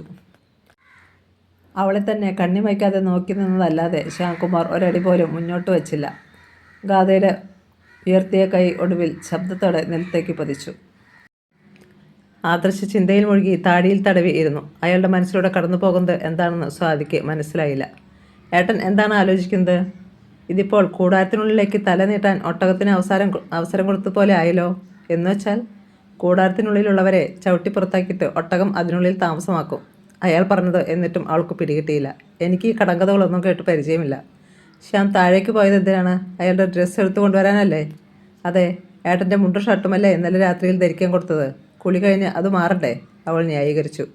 ഡ്രസ്സ് എടുത്തുകൊണ്ട് തിരിച്ചു വരാനാണ് പോയത്. ഇന്നലെ നമ്മളിത്തിരി മനുഷ്യത്വം കാണിച്ചു. അതിൻ്റെ പേരിൽ ഇവിടെ സ്ഥിരതാമസമാക്കാനാണ് ഉദ്ദേശിക്കുന്നത്. ഒട്ടും മര്യാദയല്ല. പിന്നെ എന്ത് വേണമെന്നാ ആദർശേട്ടൻ പറയുന്നത്? തന്നെ വഞ്ചിച്ച ഭാര്യയുടെ കൂടെ അഭിമാനമുള്ള ഏതെങ്കിലും ഭർത്താവ് ഒന്നിച്ചു കഴിയുമോ? ഒന്നിച്ചെന്തിനാ കഴിയുന്നത്? അവിടെ 2 ബെഡ്റൂമില്ലേ? അതിന് മറുപടി ഇല്ലായിരുന്നു സ്വാതിക്ക്. അവൾ തെറ്റ് ചെയ്തെങ്കിൽ അവളെ വീട്ടിൽ കൊണ്ടുചെന്ന് വിടണം, അല്ലാതെ തനിച്ചാക്കിയിട്ട് അന്യൻ്റെ വീട്ടിൽ പോകുകയല്ല വേണ്ടത്. ആദർശ് പറഞ്ഞത് അവൾക്കൊട്ടും ഇഷ്ടപ്പെട്ടില്ല. എന്നോടെന്തിനാ ഇതൊക്കെ പറയുന്നത്? ഭർത്താവിനെ കാണാനില്ലെന്ന് വന്ന് പരാതി പറഞ്ഞത് അവളല്ലേ? എന്നിട്ട് ചാടി പുറപ്പെട്ടത് ഞാനാണോ? മാനുഷിക പരിഗണനയുടെ പേരും പറഞ്ഞ് അവളുടെ കെട്ടിയവനെ ഇവിടെ കൊണ്ടുവന്ന് കിടത്തിയതാരാണ്? അപ്പോഴാണ് വാതിലിൽ ഒരു മുട്ടൽ കേട്ടത്. ആദർശും സ്വാതിയും പരസ്പരം ഒന്ന് നോക്കി. ഏട്ടൻ മുഖം കറുപ്പിച്ചൊന്നും പറയരുത്. ഇന്നും കൂടി ഇവിടെ കഴിഞ്ഞോട്ടെ, നാളെ പോയിക്കോളും. അപേക്ഷ പോലെ അവൾ പറഞ്ഞു. ചെന്ന് കതക് തുറന്നു കൊടുക്ക്, അയാൾ അനുവദിച്ചു. സ്വാതി ചെന്ന് വാതിൽ തുറന്നു. ശ്യാം പെട്ടെന്ന് അകത്തേക്ക് കയറി വന്നു. അയാളുടെ കയ്യിൽ ബാഗുണ്ടായിരുന്നില്ല. അവൾ പെട്ടെന്ന് തലചുറ്റി വീണു. ഇപ്പോൾ ബോധമില്ലാതെ കിടക്കുക. വിളിച്ചിട്ട് മിണ്ടുന്നില്ല, അയാൾ പറഞ്ഞു. ആദർശ് ചാടി എഴുന്നേറ്റു. അയാൾ തിടുക്കത്തിൽ കോണിപ്പടികൾ ഇറങ്ങി താഴെ വന്നു. സ്വീകരണമുറിയിലെ സോഫയുടെ ചുവട്ടിൽ നിലത്ത് ചെരിഞ്ഞു കിടക്കുന്നുണ്ടായിരുന്നു ഗാഥ. 6 മാസത്തെ ഗർഭത്തിൻ്റെ വളർച്ച വയറിൽ പ്രകടമായിരുന്നു. ഗാഥ! ആദർശ് അവളുടെ അടുത്ത് മുട്ടുകുത്തി നിന്ന് വിളിച്ചു. അപ്പോഴേക്ക് ശ്യാംകുമാറും സ്വാതിയും വന്നു. കുറച്ച് പച്ചവെള്ളം എടുക്ക്, ആദർശ് പറഞ്ഞു. കിച്ചണിൽ ചെന്ന് സ്വാതി ടാപ്പിൽ നിന്ന് സ്റ്റീൽ മഗ്ഗിൽ കുറച്ച് വെള്ളം പിടിച്ചു കൊണ്ടുവന്നു. അത് വാങ്ങി അയാൾ 2 തവണ ഗാഥയുടെ മുഖത്ത് വെള്ളം തളിച്ചു. ഗാഥ! ഗാഥ! അയാൾ വീണ്ടും വിളിച്ചു. അവൾ ഉണർന്നില്ല. ഒന്ന് ചലിക്കുക പോലും ചെയ്തില്ല. അയാളുടെ മനസ്സിലൂടെ പെട്ടെന്ന് ഒരു അശുഭചിന്ത പാഞ്ഞുപോയി. അയാൾ അവളുടെ കൈത്തണ്ട എടുത്ത് അമർത്തിപ്പിടിച്ചു നോക്കി. ഭാഗ്യം, പൾസുണ്ട്. ശ്യാംകുമാറും സ്വാതിയും കാഴ്ചക്കാരെ പോലെ നിന്നതേയുള്ളൂ. നമുക്ക് ഹോസ്പിറ്റലിലേക്ക് കൊണ്ടുപോകാം. വൈകിയാൽ ചിലപ്പോൾ. ഏതു ഹോസ്പിറ്റൽ? ക്രസൻറ്റ്. അവിടെയാണല്ലോ ഗാഥ പോയിക്കൊണ്ടിരുന്നത്. ഞാൻ പോയി വാതിൽ പൂട്ടിയിട്ട് വരാം. സ്വാതി പോയി. ഒന്ന് താങ്ങ് ശ്യാം, ആദർശ് പറഞ്ഞു. ആദർശ് അവളെ കോരിയെടുത്തു. സ്നേഹത്തോടെ ഇഷ്ടത്തോടു കൂടിയായിരുന്നു അയാൾ ചെയ്തത്. അന്യൻ്റെ ഭാര്യയെ എന്തിനാണ് ഇത്ര അടുപ്പത്തോടെ? ശ്യാമിന് സംശയം തോന്നി. അതോ ഇയാൾ തന്നെയാണോ? യാന്ത്രികമായി ശ്യാം അവളുടെ കാലുകൾ താങ്ങിപ്പിടിച്ചു. അവളെ താങ്ങിയെടുത്ത് പുറത്തേക്ക് നടന്നു. അപ്പോഴേക്ക് സ്വാതി വന്നു. കാറിൻ്റെ ബാക്ക് ഡോർ തുറക്ക്, ആദർശ് ആവശ്യപ്പെട്ടു. സ്വാതി ചെന്നത് ആദർശിൻ്റെ കാറിൻ്റെ 2 ബാക്ക് ഡോറുകളും മലർക്കെ തുറന്നു വെച്ചു. അവർ ഗാഥയെ ബാക്ക് സീറ്റിലേക്ക് മെല്ലെ കിടത്തി. സ്വാതി അവളുടെ തല മടിയിൽ വെച്ച് ബാക്ക് സീറ്റിലിരിക്കെ. ആദർശ് പറഞ്ഞത് അവൾക്ക് അനുസരിക്കാതിരിക്കാൻ കഴിഞ്ഞില്ല. ശ്യാംകുമാർ ഒന്നും പറയാതെ വീട് പൂട്ടിയിട്ട് വന്ന് ഫ്രണ്ട് സീറ്റിലിരുന്നു. ക്രസൻറ്റ് ഹോസ്പിറ്റലിലേക്കാണ് ആദർശ് വണ്ടി വിട്ടത്. ഹോസ്പിറ്റലിൽ ഒരു മുന്നറിയിപ്പ് കൊടുക്കുന്നത് നല്ലതാണെന്ന് അയാൾക്ക് തോന്നി. മൊബൈലെടുത്ത് അയാൾ ക്രസൻറ്റ് ഹോസ്പിറ്റലിലേക്ക് വിളിച്ചു. ഉടൻ തന്നെ എൻക്വയറിൽ കോൾ എടുത്തു. ഹലോ, ഇത് ഡോക്ടർ മോളി ചക്കയുടെ ഒരു പേഷ്യൻറ്റിന് വേണ്ടിയാണ് വിളിക്കുന്നത്. പേര് ഗാഥ. പ്രഗ്നൻ്റ് ആണ്. വീട്ടിൽ തലചുറ്റി വീണു. ബോധം തെളിയുന്നില്ല. ഞങ്ങൾ ഹോസ്പിറ്റലിലേക്ക് കൊണ്ടുവന്നുകൊണ്ടിരിക്കുകയാണ്. എത്രയും വേഗം കാഷ്വാലിറ്റിയിലേക്ക് വരൂ. ഡോക്ടർ മോളി ചാക്കോ OPയിലുണ്ട്. കോൾ എടുത്ത സ്ത്രീ പറഞ്ഞു. Thank you. ആദർശ് വാച്ചിൽ നോക്കി. മണി 6:10. റോഡിൽ നല്ല ട്രാഫിക് ഉണ്ടായിരുന്നു. ബ്ലോക്കിൽ പെട്ടുപോകരുത് എന്ന് അയാൾ മനസ്സൊരുക്കി പ്രാർത്ഥിച്ചു. വൈകുന്നേരം ട്രാഫിക് അതിൻ്റെ പാരമിതിയിലെത്തും. അയാൾ മുഖം തിരിച്ച് ശ്യാമിനൊന്ന് നോക്കി. നിർവികാരതയോടെ മുമ്പോട്ട് നോക്കിയിരിക്കുകയായിരുന്നു ശ്യാം. ഗാഥയെ സ്വന്തം ഭാര്യയായല്ല അയാൾ കാണുന്നതെന്ന് ആദർശിന് തോന്നി. ഏതോ ഒരുത്തനിൽ നിന്ന് ഗർഭം ധരിച്ച ഏതോ ഒരുത്തി. ഭാഗ്യത്തിന് വഴിയിൽ വലിയ തടസ്സങ്ങളൊന്നും ഉണ്ടായില്ല. വിചാരിച്ചതിലും വേഗത്തിൽ അയാൾക്ക് ഗാഥയെ ഹോസ്പിറ്റലിൽ എത്തിക്കാൻ കഴിഞ്ഞു. നേരത്തെ വിളിച്ച് പറഞ്ഞിരുന്നതുകൊണ്ട് കാഷ്വാലിറ്റിയുടെ മുമ്പിൽ ട്രോളിയുമായി 2 അറ്റൻഡർമാർ കാത്തു നിൽക്കുന്നുണ്ടായിരുന്നു. അവർ ഉടൻ തന്നെ ഗാഥയെ എടുത്ത് അകത്തേക്ക് കൊണ്ടുപോയി. ഡ്യൂട്ടിയിലുണ്ടായിരുന്ന ഡോക്ടർ അവളെ പരിശോധിച്ചു. ഡോക്ടർ മോളി ചക്കയുടെ പേഷ്യൻ്റാണെന്നല്ലേ പറഞ്ഞത്? ഫയൽ നമ്പർ പറയാമോ? നഴ്സ് ചോദിച്ചു. ശ്യാംകുമാർ ഒന്നും മിണ്ടാതെ നിന്നു. ആദർശിൻ്റെ ഓർമ്മയിൽ ഫയൽ നമ്പർ ഉണ്ടായിരുന്നു. അയാൾ അത് പറഞ്ഞു കൊടുത്തു. എത്രയോ തവണ ഗാഥയെയും കൊണ്ട് അവിടെ വന്നിട്ടുള്ളതാണ്. കമ്പ്യൂട്ടറിൽ നഴ്സ് ഫയൽ നമ്പർ അടിച്ചു നോക്കി. ഗാഥ, 24 വയസ്സ്, ഹസ്ബൻഡ് ശ്യാംകുമാർ. ശരിയല്ലേ? അതെ. ഡോക്ടർ മോളി ചാക്കയെ ഇൻഫോം ചെയ്തിട്ടുണ്ട്. കുറച്ച് വെയിറ്റ് ചെയ്യൂ. കാഷ്വാലിറ്റിയോട് ചേർന്നുള്ള വെയിറ്റിംഗ് റൂമിലേക്ക് ചെന്ന് ആദർശും ശ്യാംകുമാറും സ്വാതിയും ഇരുന്നു. ആരും പരസ്പരം ഒന്നും സംസാരിച്ചില്ല. കനത്ത നിശബ്ദത അരമണിക്കൂറോളം നീണ്ടു. ഒടുവിൽ ഒരു നേഴ്സ് വാതിലിനടുത്ത് പ്രത്യക്ഷപ്പെട്ടു. ഗാഥയുടെ കൂടെ വന്ന ആരെങ്കിലും ഉണ്ടോ? അവൾ ചോദിച്ചു. ആദർശാണ് ആദ്യം എഴുന്നേറ്റത്. പിന്നാലെ ശ്യാമു. ഡോക്ടർ വിളിക്കുന്നു. 2 പേരും ഡ്യൂട്ടി ഡോക്ടറുടെ റൂമിലേക്ക് ചെന്നു. ഡ്യൂട്ടി ഡോക്ടർ കൂടാതെ ഡോക്ടർ മോളി ചാക്കോയും അവിടെ ഉണ്ടായിരുന്നു. ഗാഥയുടെ ഹസ്ബൻഡാണല്ലേ? 2 പേരെയും മാറി മാറി നോക്കിയിട്ട് ശ്യാംകുമാറിനോട് ഡോക്ടർ ചോദിച്ചു. അതെ, അയാൾ തല കുലുക്കി. അറ്റാക്കാണ് ഉണ്ടായത്. സാധാരണ ഈ പ്രായത്തിൽ അപൂർവമാണ്. പെട്ടെന്ന് എത്തിച്ചത് നന്നായി. അല്ലായിരുന്നെങ്കിൽ ചിലപ്പോൾ. പക്ഷേ കുറച്ച് ഡാമേജ് ആർട്ടറിക്ക് ഉണ്ടായിട്ടുണ്ട്. അത് സാരമില്ല, ICUവിൽ അഡ്മിറ്റ് ചെയ്തിരിക്കുകയാണ്. തൽക്കാലം പേടിക്കാനൊന്നുമില്ല, ഡോക്ടർ പറഞ്ഞു. കുഞ്ഞിനെന്തെങ്കിലും? ആദർശ് ചോദിച്ചു. ഇല്ല, കുഞ്ഞ് സേഫാണ്. എത്ര ദിവസം? ഒരാഴ്ച കിടക്കേണ്ടി വരും. അതുവരെ പ്രോബ്ലമൊന്നും ഉണ്ടായില്ലെങ്കിൽ. Thank you doctor. ആദർശും ശ്യാംകുമാറും പുറത്തേക്കിറങ്ങി. അവർ വെയിറ്റിംഗ് റൂമിൽ ചെന്നപ്പോൾ സ്വാതി കാത്തിരിക്കുന്നുണ്ടായിരുന്നു. അറ്റാക്കാണ്, ആദർശ് അവളോട് പറഞ്ഞു. ഈ പ്രായത്തിൽ? അവൾ ചോദിച്ചു. സംഭവിക്കാം. ആരുമൊന്നും മിണ്ടിയില്ല. അല്പനേരം കഴിഞ്ഞപ്പോൾ നേഴ്സ് വന്ന് ഒരു ബില്ല് നീട്ടി. കുറച്ച് അഡ്വാൻസ് പേയ്മെൻറ്റ് നടത്തണം. ശ്യാംകുമാർ അനങ്ങിയില്ല. ആദർശ് കൈനീട്ടിയത് വാങ്ങി. 12,000 ബില്ല് നോക്കി അയാൾ പറഞ്ഞു. ഞാൻ കാർഡെടുത്തില്ല. ഒട്ടും ഖേദം കൂടാതെ ശ്യാംകുമാർ പറഞ്ഞു. ഒന്നും മിണ്ടാതെ ആദർശ് ബില്ലടയ്ക്കാൻ ഹോസ്പിറ്റലിൻ്റെ ഓഫീസിനോട് ചേർന്നുള്ള കൗണ്ടറിലേക്ക് പോയി. എനിക്കിപ്പോൾ നല്ല സംശയമുണ്ട് ശ്യാമേട്ടാ, സ്വാതി പറഞ്ഞു. എനിക്കും, അയാൾ അവളോട് യോജിച്ചു. അല്ലെങ്കിൽ പിന്നെ? ശരിയാണ്, ഒന്നും മിണ്ടണ്ട. എവിടെ വരെ പോകുമെന്നറിയാമല്ലോ. അതെ, അല്ലെങ്കിൽ പിന്നെ നിന്റെ ഭർത്താവ് എൻ്റെ ഭാര്യയുടെ കാര്യത്തിൽ ഇത്രയേറെ താല്പര്യമെടുക്കുന്നത് എന്തിനാണ്? രണ്ടുപേരും കൂടി നമ്മളെ ഫോളാക്കുകയാണ്. ഇല്ല സ്വാതി, നമ്മൾ വിഡ്ഢികളല്ലെന്ന് രണ്ടുപേർക്കും ബോധ്യപ്പെടുത്തി കൊടുക്കണം. അതെ ശ്യാമേട്ടാ, ഒരവസരത്തിന് വേണ്ടി ഞാൻ കാത്തിരിക്കുകയാണ്. ബില്ലടിച്ചിട്ട് ആദർശ് അപ്പോൾ തന്നെ യമുനയെ വിളിച്ചു. ഗാഥയുടെ അമ്മയ്ക്ക് തന്നോട് നീരസമുണ്ടെന്ന് അയാൾക്കറിയാമായിരുന്നു. അവളുമായി താൻ വീണ്ടും അടുക്കുന്നുണ്ടെന്നായിരുന്നു അവളുടെ അമ്മയുടെ പരാതി. പക്ഷേ ആപത്ത് സമയത്ത് അതേക്കുറിച്ചൊന്നും ചിന്തിക്കാൻ പാടില്ലല്ലോ. ഹലോ, അത്ര താല്പര്യമില്ലാത്ത സ്വരത്തിലാണ് യമുന കോൾ എടുത്തത്. അമ്മേ, ഗാഥയെ ക്രസൻറ്റ് ഹോസ്പിറ്റലിൽ അഡ്മിറ്റ് ചെയ്തിരിക്കുകയാണ്. അവൾ വീട്ടിൽ തലചുറ്റി വീണു. അറ്റാക്കാണെന്നാണ് ഡോക്ടർമാർ പറഞ്ഞത്. എൻ്റെ ഈശ്വര, അവൾക്ക് ആപത്തൊന്നുമില്ലല്ലോ ആദർശ്? ഭയപ്പെട്ട് അവർ ചോദിച്ചു. ഒന്നുമില്ല, പേടിക്കണ്ട. അമ്മ വന്നാൽ കൊള്ളാം. ഇവിടെ ആരെങ്കിലും വേണ്ടേ? ശ്യാമുണ്ട് അവിടെ? ഉണ്ട്, പക്ഷേ അത്ര സഹകരണമൊന്നുമില്ല. ശരി ആദർശ്, ഞാൻ ഉടൻ പുറപ്പെടാം. ആദർശ് ചെന്നപ്പോൾ വെയിറ്റിംഗ് റൂമിൽ സ്വാതിയും ശ്യാംകുമാറും അടുത്തടുത്തിരിക്കുന്നുണ്ടായിരുന്നു. അയാളെ കണ്ട് ശ്യാംകുമാർ പെട്ടെന്ന് എഴുന്നേറ്റു. ഞാൻ പോവാണ്. എങ്ങോട്ട്? ആദർശ് ചോദിച്ചു. വീട്ടിലേക്ക്. അപ്പോൾ ഗാഥയുടെ കാര്യം ഇവിടെ എത്തിച്ചില്ലേ? ബാക്കി ഹോസ്പിറ്റലിലുള്ളവർ നോക്കിക്കോളും. അച്ഛനെയും അമ്മയെയും അറിയിക്കണ്ടേ? അതിൻ്റെ ആവശ്യമില്ല. ശ്യാംകുമാർ അപ്പോൾ തന്നെ പോയി. ഇനി എന്താണ് ആദർശേട്ടൻ്റെ ഉദ്ദേശ്യം? കൂട്ടുകാരൻ്റെ ഭാര്യയ്ക്ക് കൂട്ടിരിക്കാനാണോ? പുച്ഛത്തോടെ സ്വാതി ചോദിച്ചു. ഗാഥയുടെ അമ്മയെ വിവരം അറിയിച്ചിട്ടുണ്ട്. അവർ വരുന്നതുവരെ ആരെങ്കിലും വേണ്ട ഇവിടെ? അതിനെ എന്നെ കിട്ടത്തില്ല. നിന്നെ ഞാൻ വീട്ടിൽ കൊണ്ടു ചെന്ന് വിടാം. അതാ നല്ലത്. ഒരു മിനിറ്റ്. ICUവിലെ ഡ്യൂട്ടി നേഴ്സിൻ്റെ റൂമിലേക്ക് അയാൾ ചെന്നു. ഗാഥയുടെ ബൈസ്റ്റാൻഡറാണ്. എന്തെങ്കിലും ആവശ്യം വന്നാൽ എന്നെ ഒന്ന് വിളിച്ചാൽ മതി. നമ്പർ തരാം. ശരി സാർ. അവൾക്ക് അയാൾ മൊബൈൽ നമ്പർ കൊടുത്തു. പേഷ്യൻറ്റിൻ്റെ അമ്മ വരുന്നുണ്ട്. അവർക്ക് താമസിക്കാൻ ഒരു റൂം വേണ്ടിയിരുന്നു. അവൾ കമ്പ്യൂട്ടറിൽ പരിശോധിച്ചു. റൂം നമ്പർ 170 കൊടുക്കാം. വരുമ്പോൾ പറഞ്ഞാൽ മതി. Thank you. ആദർശ് അപ്പോൾ തന്നെ സ്വാതിയെ വീട്ടിലേക്ക് കൊണ്ടുപോയി. അവർ ചെന്നപ്പോൾ സർവീസ് സ്റ്റേഷനിൽ നിന്ന് ശ്യാംകുമാറിൻ്റെ കാർ എത്തിയിരുന്നു. ബില്ലനുസരിച്ചുള്ള പണം കൊടുക്കുകയായിരുന്നു അയാൾ. കാർ ഓക്കെ അല്ലേ? ആദർശ് ചോദിച്ചു. ഓടിച്ചു നോക്കിയില്ല, ശ്യാംകുമാർ പറഞ്ഞു. പിന്നെ അയാളോട് സംസാരിക്കാൻ ആദർശിന് തോന്നിയില്ല. സ്വാതിയെയും കൊണ്ട് മുകളിലേക്ക് പോയി. നേരം സന്ധ്യയാവുകയായിരുന്നു. എനിക്കൊന്ന് കുളിക്കണം. ആദർശ് ബാത്റൂമിലേക്ക് പോയി. ഗാഥയെക്കുറിച്ചായിരുന്നു അയാളുടെ ചിന്ത.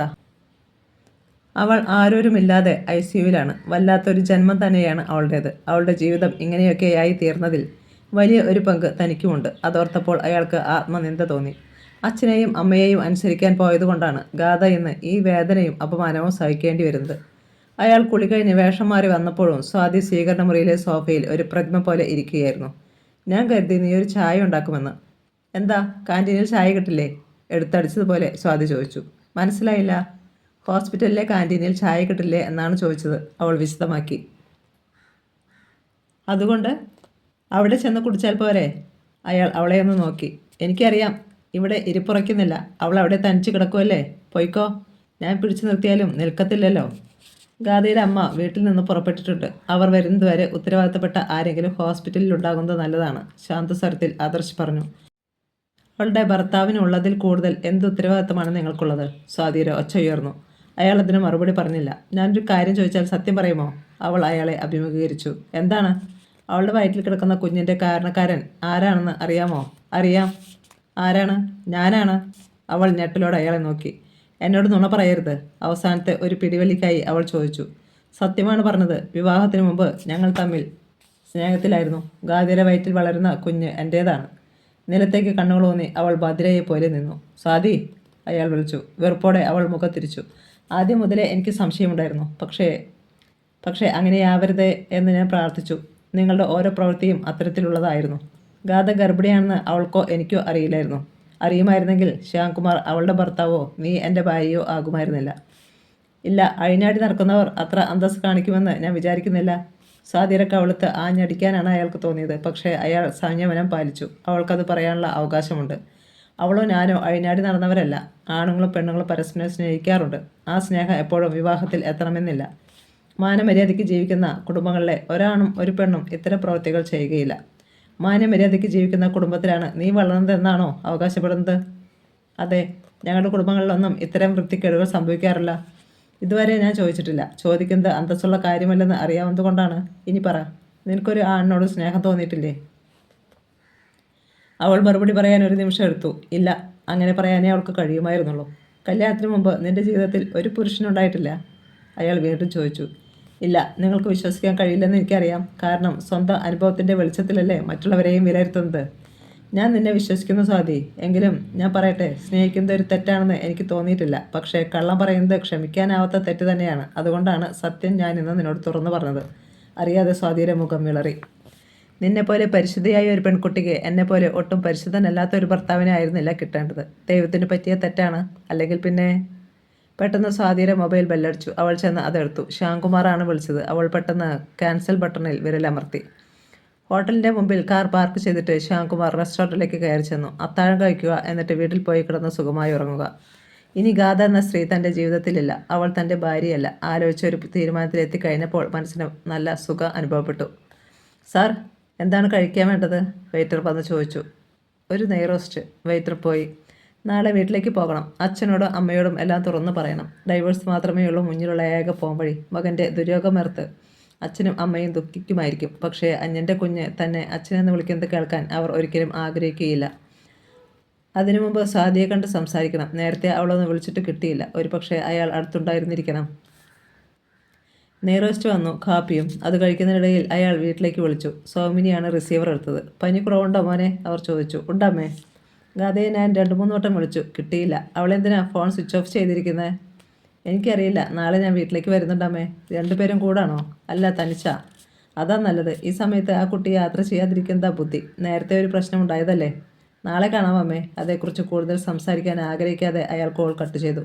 2 ദിവസം കൂടി ലീവ് വേണമെന്ന് അയാൾ രാവിലെ ബാങ്കിലേക്ക് വിളിച്ച് പറഞ്ഞു. പിന്നെ ആറന്മുളയിലേക്ക് പോകും മുമ്പ് സ്വാതിയെ കാണാൻ അവളുടെ ബാങ്കിലേക്ക് ചെന്നു. ഞാൻ വീട്ടിലേക്ക് പോവാണ്, എല്ലാ കാര്യങ്ങളും തുറന്നു പറയാൻ അയാൾ അവളെ അറിയിച്ചു. ഇത്ര പെട്ടെന്ന് വേണോ?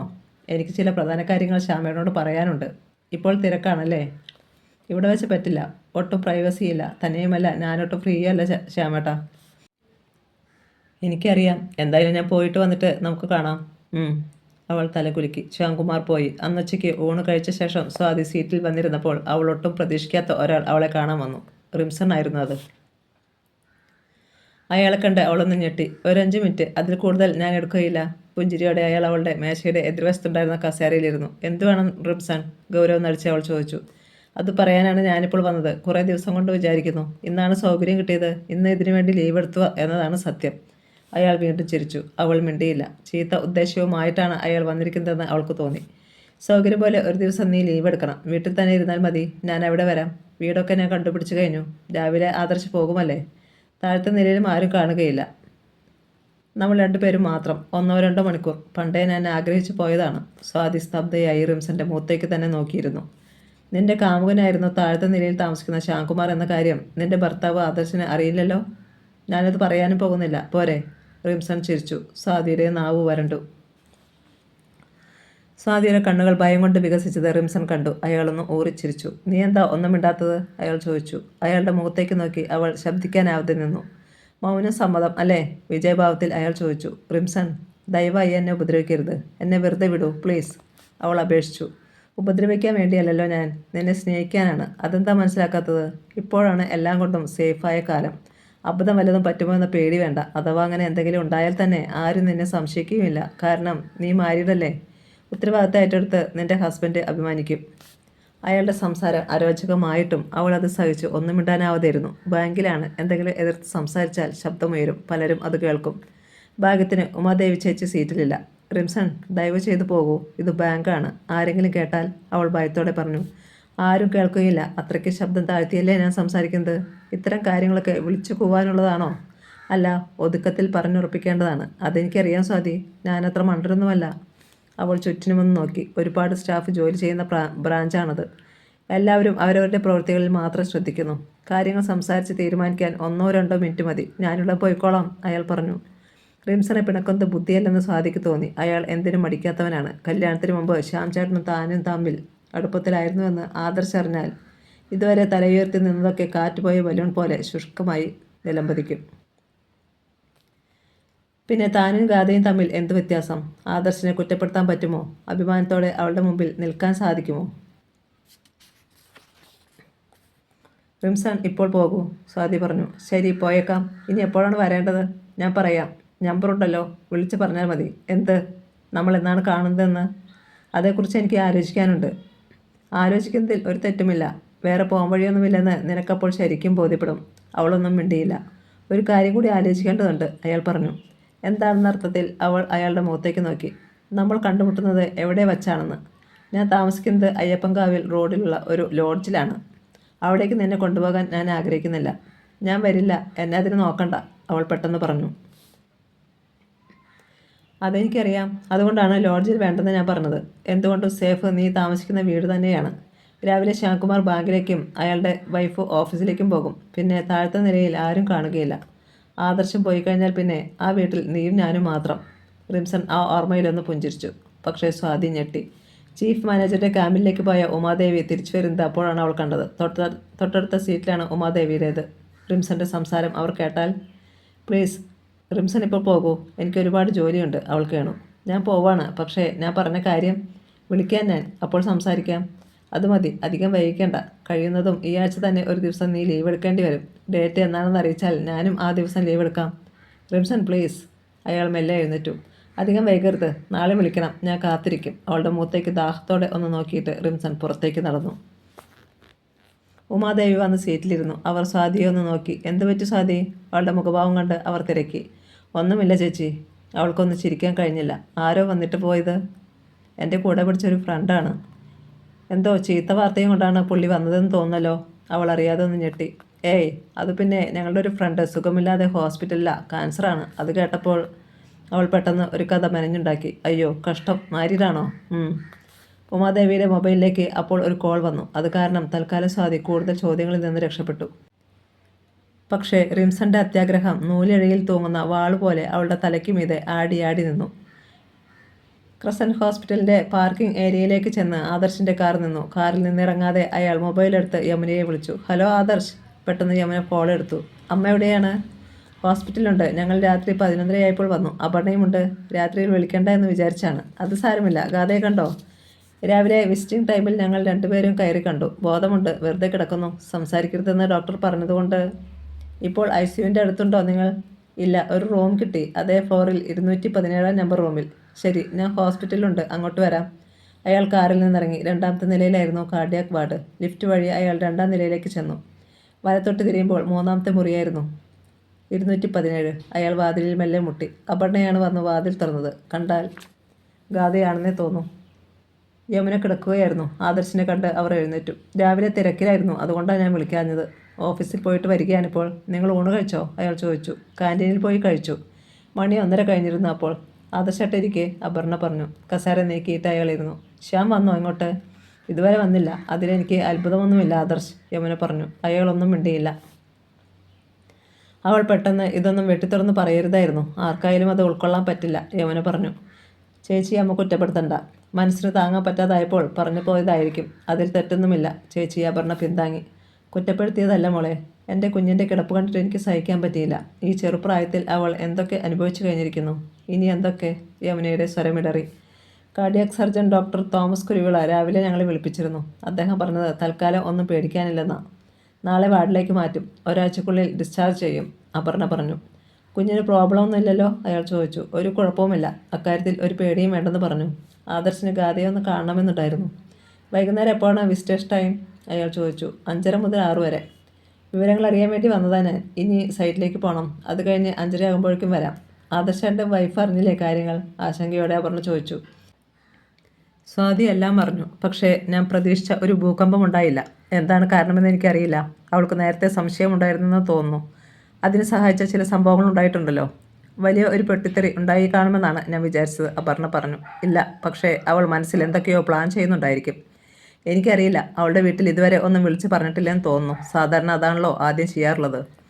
ശ്യാമിൻ്റെ വീട്ടിൽ നിന്നും ഇതുവരെ വിളിയൊന്നും വന്നില്ല. അവൻ്റെ അച്ഛൻ്റെയോ അമ്മയുടെയോ വിളി ഏത് നിമിഷത്തിലും പ്രതീക്ഷിച്ചുകൊണ്ടിരിക്കുകയാണ് ഞാൻ, യമുന പറഞ്ഞു. ഇങ്ങനെയൊക്കെ സംഭവിച്ചതിൽ ആദർശേട്ടന് കുറ്റബോധമുണ്ട് അല്ലേ? അപർണ ചോദിച്ചു. കാണാതിരിക്കുമോ? ഞാൻ കാരണം എത്ര പേർക്കാണ്? ഏറ്റവും കൂടുതൽ പഴി കേൾക്കേണ്ടി വരിക ഗാഥയ്ക്കാണ്. അവളുടെ മനസ്സിൻ്റെ പൊള്ളൽ വേറെ ആർക്കും കാണാനും കഴിയില്ല. സംഭവിക്കാൻ പാടില്ലാത്തത് സംഭവിച്ചു. ഇനി നമ്മൾ ആ യാഥാർത്ഥ്യത്തെ അംഗീകരിക്കുകയാണ് വേണ്ടത്, അപർണ പറഞ്ഞു. ശ്യാമിനോ അയാളുടെ വീട്ടുകാർക്കോ അത് അംഗീകരിക്കാൻ പറ്റുമോ? നീ എന്ത് മണ്ടത്തരമാ അപർണയെ പറയുന്നത്? യമുന ചോദിച്ചു. ആദർശ് പോകാനായി എഴുന്നേറ്റു. ഞാൻ വൈകുന്നേരം വരാം, എനിക്ക് ഗാഥയെ ഒന്ന് കാണണം, അയാൾ പറഞ്ഞു. ആദർശേട്ടൻ വരണം, അത് ചേച്ചിക്ക് ഒരു ആശ്വാസമായിരിക്കും, ധൈര്യവും. അയാൾ വാതിൽ തുറന്ന് പുറത്തേക്കിറങ്ങി. ഐസിയുവിലെ ഡ്യൂട്ടി നേഴ്സിനോട് അഭ്യർത്ഥിച്ചാൽ ഇപ്പോൾ ഗാഥയെ ഒന്ന് കാണാൻ അനുവാദം തരുമോ? ഇടനാഴിയുടെ ലിഫ്റ്റിന് നേരെ നടക്കുമ്പോൾ അയാൾ ആലോചിച്ചു. വേണ്ട, വൈകുന്നേരം വരുമ്പോൾ ആരുടെയും കാല് പിടിക്കാതെ അവളെ സ്വസ്ഥമായി കാണാൻ പറ്റുമല്ലോ. ആദർശേട്ടാ, പെട്ടെന്ന് പിന്നിൽ നിന്നൊരു വിളി കേട്ട് അയാൾ തിരിഞ്ഞു നോക്കി. അപർണ അയാളുടെ പിന്നാലെ വരുന്നുണ്ടായിരുന്നു. അയാൾ നിന്നു. എന്താ പറഞ്ഞേ? അവൾ അടുത്തു വന്നപ്പോൾ ആദർശ് ചോദിച്ചു. തിരിച്ച് എറണാകുളത്തേക്ക് പോവാണോ? അതെ, എനിക്കിന്ന് വീട്ടിലേക്കൊന്ന് പോകണമായിരുന്നു. നിന്ന നിൽപ്പിൽ അവിടെ നിന്ന് ഇറങ്ങിയതല്ലേ ഇന്നലെ. എന്നെ ടൗൺ സ്റ്റേഷനിൽ നിന്ന് വിടുമെങ്കിൽ ഏതെങ്കിലും ട്രെയിൻ കിട്ടും. കരുനാഗപ്പള്ളിയിൽ ഇറങ്ങിയാൽ അവിടെ നിന്ന് വീട്ടിലേക്ക് ഓട്ടോയെങ്കിലും കിട്ടും. രാത്രിയായാൽ. അപർണ വന്നോളൂ. ഒരു മിനിറ്റ്, ഞാൻ അമ്മയോട് പറഞ്ഞിട്ട് ബാഗ് എടുത്ത് കൊണ്ടുവരാം. ശരി. അയാൾ ലിഫ്റ്റിനടുത്ത് കാത്തു നിന്നു. ഉടൻ തന്നെ എയർ ബാഗുമായി അപർണ വന്നു. ചേച്ചിക്ക് മാറാൻ ഡ്രസ്സ് വേണമെന്ന് ഐസിയുവിലെ സിസ്റ്റർ പറഞ്ഞു. എൻ്റേത് ചേച്ചിക്ക് പാകമായതുകൊണ്ട് ഞാൻ കൊണ്ടുവന്നത് കൊടുത്തു. നാളെ രാവിലെ ചോദിക്കുമ്പോൾ കൊടുക്കേണ്ടത് അമ്മയെ ഏൽപ്പിച്ചിട്ടുണ്ട്. വീട്ടിൽ വന്ന് വേറെ എടുത്തുകൊണ്ട് വരണം. ലിഫ്റ്റ് വഴി താഴേക്ക് പോകുമ്പോൾ അപർണ പറഞ്ഞു. അതിനുവേണ്ടി നീ ചൂരനാട് വരെ പോകണമെന്നില്ല. അത്യാവശ്യം വേണ്ടത് നമുക്കിവിടുന്ന് മേടിക്കാം. എന്തിനാ വെറുതെ പണം ചെലവാക്കുന്നത്? വീട്ടിൽ ആവശ്യത്തിന് ഡ്രസ്സ് ഇരിപ്പുണ്ട്. തന്നെയുമല്ല, ചെന്നിട്ട് വേറെയും കാര്യങ്ങളുണ്ട്. അയാൾ പിന്നെ നിർബന്ധിച്ചില്ല. കാറിൽ ആദർശിനോടൊപ്പം മുൻസീറ്റിലാണ് അപർണ ഇരുന്നത്. കാര്യപ്രാപ്തിയുള്ള പെണ്ണാണ് അവളെന്ന് അയാൾക്ക് തോന്നി. ചേച്ചിയെ ഡിസ്ചാർജ് ചെയ്താൽ ഞങ്ങൾ നേരെ ശൂരനാട്ടിലേക്ക് കൊണ്ടുപോകും. അതിനു മുമ്പ് ശ്യാമമായി ഒന്ന് സംസാരിക്കണ്ടേ? എന്തിന്? ഇനി അവരൊന്നിച്ച് ഒരു ജീവിതമുണ്ടാകുമെന്ന് എനിക്ക് തോന്നുന്നില്ല. എന്നാലും നമ്മുടെ ഭാഗത്തു നിന്ന് ഒരു മര്യാദ. അപർണ മുഖത്തിരിച്ച് അയാളൊന്ന് നോക്കി. ആ നോട്ടത്തിൽ ഒരു കൗതുകമുണ്ടായിരുന്നു. അപ്പോൾ ഈ ഭാഗത്തു നിന്ന് സംസാരിക്കാനാണോ ആദർശേട്ടനും ഇഷ്ടം? ഞാൻ പിന്നെ ഏത് ഭാഗത്താണെന്നാണ് നിൻ്റെ വിചാരം? മതി, അത്രയും കേട്ടാൽ മതി. ഞങ്ങൾക്ക് സപ്പോർട്ടിന് വേറെ ആരുമില്ല ആദർശേട്ടാ. അച്ഛനോട് ഇതുവരെ ഇതേക്കുറിച്ചൊന്നും പറഞ്ഞിട്ടില്ല. അറിയിക്കാൻ വയ്യ. അവിടെ ഒറ്റയ്ക്കിരുന്ന് നീറും. അവളുടെ മുഖത്ത് വേദനയുടെ നിഴൽ പരന്നു. നീ വെറുതെ മനസ്സ് പുകയ്ക്കേണ്ട അപർണ. എല്ലാ കാര്യങ്ങളിലും ഒരു തീരുമാനമുണ്ടാകും. ഉണ്ടാകാതെ പറ്റില്ലല്ലോ. അവളെ എറണാകുളം ടൗൺ സ്റ്റേഷനിൽ കൊണ്ടുചെന്ന് ട്രെയിൻ കയറ്റി വിട്ടിട്ടാണ് അയാൾ വർക്ക് സൈറ്റിലേക്ക് പോയത്. 3 മണിയായപ്പോൾ ബാങ്കിൽ പതിവുള്ള ചായ വന്നു. ചായ കുടിക്കുമ്പോഴാണ് ശ്യാംകുമാർ വെറുതെ മൊബൈലെടുത്ത് ഒന്ന് നോക്കിയത്. 7 മിസ്ഡ് കോൾ വന്ന് കിടപ്പുണ്ടായിരുന്നു. 7-ൽ 5 സ്വാതിയുടേതായിരുന്നു. ശ്യാംകുമാർ അറിയാതെ ഒന്ന് ഞെട്ടി. എന്തിനാണ് അവൾ തുടരെ തുടരെ വിളിച്ചത്? എങ്ങനെയോ സൈലൻറ്റ് മോഡിലായി കിടക്കുകയായിരുന്നു മൊബൈൽ. അയാൾ അപ്പോൾ തന്നെ സ്വാതിയെ വിളിച്ചു. ശ്യാമേട്ടാ. അവളുടെ സ്വരത്തിലുണ്ടായിരുന്ന ഇടർച്ച അയാൾ പെട്ടെന്ന് തിരിച്ചറിഞ്ഞു. സോറി, സൈലൻറ്റിലായിരുന്നു ഫോൺ. ഞാനത് അറിഞ്ഞില്ല. മനഃപൂർവ്വമല്ല കോൾ എടുക്കാഞ്ഞത്. അയാൾ ക്ഷമാപണം പോലെ പറഞ്ഞു. അത് സാരമില്ല, ഞാൻ വിളിച്ചത് ഒരു സീരിയസ് പ്രോബ്ലം ഉണ്ടായി, അത് പറയാനാണ്. ആദർശിൻ്റെ കാര്യമാണോ? അല്ല. ഗാഥ? അല്ലല്ല, ഇത് നമ്മൾ രണ്ടുപേരെയും ബാധിക്കുന്ന പ്രശ്നമാണ്. അതെന്താണ്? ഇപ്പോൾ പറയാൻ ഞാൻ ഫ്രീ അല്ല. തന്നെയുമല്ല, എനിക്ക് ശ്യാമേട്ടനൊന്ന് കാണണം. നേരിട്ട് പറയാനുള്ളതാണ്. എപ്പോൾ കാണാൻ പറ്റും? അതെനിക്കറിയില്ല. ഇന്നല്ലെങ്കിൽ നാളെ കണ്ടേ പറ്റൂ. അവൾ വാശി പിടിച്ചു. അയാളൊന്ന് ആലോചിച്ചു. രാവിലെ ആദർശ് നടക്കാൻ പോകാറുണ്ടോ? അയാൾ പെട്ടെന്ന് ചോദിച്ചു. ഉണ്ട്. ആ സമയത്ത് ഞാൻ അങ്ങോട്ട് വരാം. അത് മതി. അവൾ അതിനോട് യോജിച്ചു. കുറേ ദിവസമായി ശ്യാംകുമാർ രാവിലെയുള്ള നടത്തം ഉപേക്ഷിച്ചിരിക്കുകയാണ്. മനസ്സിന് സുഖമില്ലെങ്കിൽ ശരീരത്തിൻ്റെ ആരോഗ്യത്തിൽ ശ്രദ്ധ ഇല്ലാതാകും. 6 മണിക്ക് പോകും. 7 മണിയാകും വരാൻ. 1 മണിക്കൂർ കിട്ടുമല്ലോ, നമുക്ക് സംസാരിക്കാം. എന്നാലും പറ സാധി, എന്താണ് പ്രശ്നം? അയാളുടെ ഉത്കണ്ഠ ഉയർന്നുകൊണ്ടിരുന്നു. ആ റിംസണില്ലേ, അയാൾക്ക് നമ്മുടെ കാര്യം അറിയാമല്ലോ. നമ്മൾ സ്നേഹത്തിലായിരുന്നു എന്ന കാര്യം അയാൾ ആദർശ് ചേട്ടനോട് പറയും എന്നൊരു ഭീഷണിയുണ്ട്. അത്രയേ ഉള്ളൂ. അവൻ പറയട്ടെ. എന്താണ് സംഭവിക്കാൻ പോകുന്നത് നമുക്ക് കാണാം, ശ്യാംകുമാർ നിസ്സാരമട്ടിൽ പറഞ്ഞു. അങ്ങനെയല്ല ശ്യാമേട്ടാ, നീ ഒന്നുകൊണ്ട് പേടിക്കേണ്ട സ്വാതി. നാളെ നമുക്ക് വിശദമായി സംസാരിക്കാം. അയാൾ അവളെ സമാധാനിപ്പിച്ചു. എന്തിനാണ് സ്വാതിയെ റിംസൺ ഭീഷണിപ്പെടുത്തുന്നത്? എത്ര ആലോചിച്ചിട്ടും ശ്യാംകുമാറിന് അതിൻ്റെ കാരണം പിടികിട്ടിയില്ല. അല്ലെങ്കിൽ തന്നെ അവൾ എന്തിനാണ് പേടിക്കുന്നത്? അവളുടെ ഭർത്താവ് ചെയ്ത പാവമൊന്നും അവൾ ചെയ്തിട്ടില്ലല്ലോ. അന്ന് ബാങ്കിൽ നിന്ന് അയാൾ ഇറങ്ങിയപ്പോൾ 7:30 കഴിഞ്ഞു. ആരുമില്ലാത്ത വീട്ടിലേക്കാണ് പോകേണ്ടത്. ആരും ഭക്ഷണം ഉണ്ടാക്കി വയ്ക്കുകയില്ല. ആരും കാത്തിരിക്കാനുമില്ല. ഇടപ്പള്ളിയിലേക്ക് കാറോടിക്കുമ്പോൾ അതായിരുന്നു അയാൾ ഓർത്തത്. ഗാഥയുടെ അവസ്ഥ ഇപ്പോഴെന്താണെന്ന് അയാൾക്ക് അറിയില്ലായിരുന്നു. അറിയാൻ താല്പര്യവും തോന്നിയില്ല. പഴയ കാമുകനല്ലേ ഇപ്പോൾ അവളുടെ ചുമതലക്കാരൻ. അവൻ തന്നെ നോക്കട്ടെ എല്ലാ കാര്യങ്ങളും. വരുന്ന വഴിക്ക് ഒരു ബാർ ഹോട്ടലിൻ്റെ ചുവന്ന സൈൻ ബോർഡ് അകലെ നിന്ന് കണ്ടപ്പോൾ ശ്യാംകുമാർ അറിയാതെ വണ്ടിയുടെ വേഗം ഒന്ന് കുറച്ചു. എന്തെങ്കിലും കഴിച്ചിട്ട് പോകാം, അല്ലെങ്കിൽ വേറെ എവിടെ നിന്നെങ്കിലും പാഴ്സൽ മേടിക്കേണ്ടി വരും. അത് കഴിച്ചിട്ട് കിടന്നാലോ പെട്ടെന്നൊന്നും ഉറക്കം വരികയുമില്ല. 2 ലാർജ് കഴിച്ചിട്ട് പോയി കിടന്നാൽ സുഖമായി ഉറങ്ങാം. ഹോട്ടലിൻ്റെ മുമ്പിൽ ചെന്ന് ശ്യാംകുമാർ കാർ നിർത്തി. താഴത്തെ നിലയിലായിരുന്നു ബാർ. കണ്ണാടി വാതിൽ തുറന്ന് അകത്തേക്ക് കയറിയപ്പോൾ മങ്ങിയ ഇരുട്ടിൽ പെട്ടെന്ന് ഒന്നും കാണാൻ കഴിഞ്ഞില്ല. ഗ്ലാസുകൾ തമ്മിൽ കൂട്ടിമുട്ടുന്ന ഒച്ചയും ഉച്ചത്തിലുള്ള സംസാരവും പൊട്ടിച്ചിരികളും കേട്ട് ഒരു നിമിഷം നിന്നപ്പോൾ ഉള്ളിലെ കാഴ്ചകൾ മെല്ലെ തെളിഞ്ഞു വന്നു. 4 പേർക്കുള്ള ചതുരാകൃതിയിലുള്ള മേശകൾ. മിക്കതിലും ആളുകളുണ്ട്. ഒഴിഞ്ഞ ഒരു മേശ കണ്ടുപിടിച്ച് ശ്യാംകുമാർ അവിടെ ചെന്നിരുന്നു. ഒരു large whisky, peanut masala. Pair വന്നപ്പോൾ അയാൾ ഓർഡർ കൊടുത്തു. രണ്ടും കൊണ്ടുവന്നപ്പോൾ അയാൾ ഗ്ലാസ്സിലേക്ക് കുറച്ച് ഐസ് കട്ടകൾ എടുത്തിട്ടു. അപ്പോഴാണ് ആചാനുബാഹുവായ ഒരു ചെറുപ്പക്കാരൻ വന്ന് ആദരപൂർവ്വം അയാളുടെ അടുത്തിരുന്നത്. ശ്യാംകുമാർ സാറല്ലേ? അതെ. സാറിന് എന്നെ മനസ്സിലായോ? ശ്യാംകുമാർ മുഖമുയർത്തി അയാളൊന്ന് നോക്കി. 6 അടി പൊക്കത്തിൽ ഇരുണ്ട നിറമുള്ള ഒരു 30-കാരൻ. വെള്ള ടീഷർട്ടും കറുത്ത പാൻസും വേഷം. പെട്ടെന്ന് എനിക്ക് അങ്ങോട്ട് ശ്യാമിന് പിടികിട്ടിയില്ല. ഞാൻ ബൈജു ആണ് സാർ. ഒരു കാർ ലോണിന് സാറിൻ്റെ ബാങ്കിൽ കൊടുത്ത അപേക്ഷ 6 മാസത്തിന് ശേഷം തരാതിരുന്നിട്ടും സാർ വന്ന് ചാർജ് എടുത്തപ്പോൾ എനിക്കത് അനുവദിച്ചു തന്നു. അപ്പോൾ അയാൾക്ക് ഓർമ്മ വന്നു. ടാക്സി ഓടിക്കാൻ കാർ വാങ്ങാനായി ലോൺ ചോദിച്ചുകൊണ്ടുള്ള അപേക്ഷയായിരുന്നു അത്. ആ മാസത്തെ ടാർഗറ്റ് തികഞ്ഞിട്ടില്ലായിരുന്നതിനാൽ കുറച്ച് റിസ്ക് ഉണ്ടായിരുന്നെങ്കിലും ബൈജുവിന് അത് അനുവദിക്കുകയായിരുന്നു. ഇപ്പോൾ ഓർമ്മ വന്നു. താൻ കാർ വാങ്ങിച്ചതും ടാക്സി ഓടിച്ചു തുടങ്ങിയതും ഞാൻ അറിഞ്ഞു. കൃത്യമായി CC അടയ്ക്കുന്ന കാര്യവും എൻ്റെ ശ്രദ്ധയിൽപ്പെട്ടിട്ടുണ്ട്. വളരെ നന്ദിയുണ്ട് സാർ. 2-3 അടിപിടി കേസുകളിൽ പ്രതിയായിരുന്നു ഞാൻ. അതുകൊണ്ടാണ് മുമ്പിരുന്ന സാറുമാർ എനിക്ക് വിശ്വസിച്ച് ലോൺ തരാതിരുന്നത്. പക്ഷേ ഞാൻ സത്യസന്ധരാണ് സാർ. അതെനിക്ക് മനസ്സിലായി. ബൈജു ഇരിക്കുന്നോ? ഇല്ല സാർ, എൻ്റെ വിഹിതം കഴിഞ്ഞിട്ട് പോകാൻ തുടങ്ങുക. അപ്പോഴാണ് സാറിനെ കണ്ടത്. സാറിന് ഓട്ടം വലതും പോകാനുണ്ടെങ്കിൽ എന്നെ വിളിക്കണേ. എന്താവശ്യമുണ്ടായാലും പറയാൻ മടിക്കല്ലേ. ശരി, ബൈജു പോയിക്കോളൂ. മുടങ്ങാതെ CC അടച്ചാൽ മാത്രം മതി കേട്ടോ. ശരി സാർ. ബൈജു ഒന്ന് തല കുഞ്ചിട്ട് പുറത്തേക്ക് ഇറങ്ങിപ്പോയി. ആദ്യത്തെ ലാർജ് കഴിച്ചു കഴിഞ്ഞപ്പോൾ ശ്യാംകുമാർ 2ാമത്തെ ഒരെണ്ണത്തിനും കൂടി ഓർഡർ ചെയ്തു. പിന്നെ ചപ്പാത്തിയും ബീഫ് ഫ്രൈയും കഴിച്ചു. വിസ്കി ഒന്നുകൂടി ആകാമെന്ന് തോന്നിയെങ്കിലും ധൈര്യം വന്നില്ല. ഹൈവേയിൽ ബ്രീത്ത് അനലൈസറുമായി പോലീസ് കാണും. 50 കിലോമീറ്റർ വേഗത്തിലാണ് അയാൾ വണ്ടി ഓടിച്ചത്. ഓവർ സ്പീഡിൽ പോയി എവിടെയെങ്കിലും ഇടിച്ച് മറിയണ്ട. വീട്ടിലെത്തിയപ്പോൾ മണി 9:30.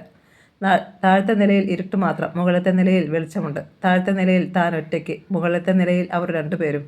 അവജ്ഞയോടെ അയാൾ ഇരുട്ടത്ത് സിറ്റൗട്ടിലേക്കുള്ള പടികൾ കയറി. ബ്രീഫ് കേസിൽ നിന്ന് താക്കോലെടുത്ത് മൊബൈലിലെ ടോർച്ചിൻ്റെ വെളിച്ചത്തിൽ അയാൾ വാതിൽ തുറന്നു. ആളനക്കമില്ല, ഒച്ചയില്ല, കനത്ത നിശബ്ദത.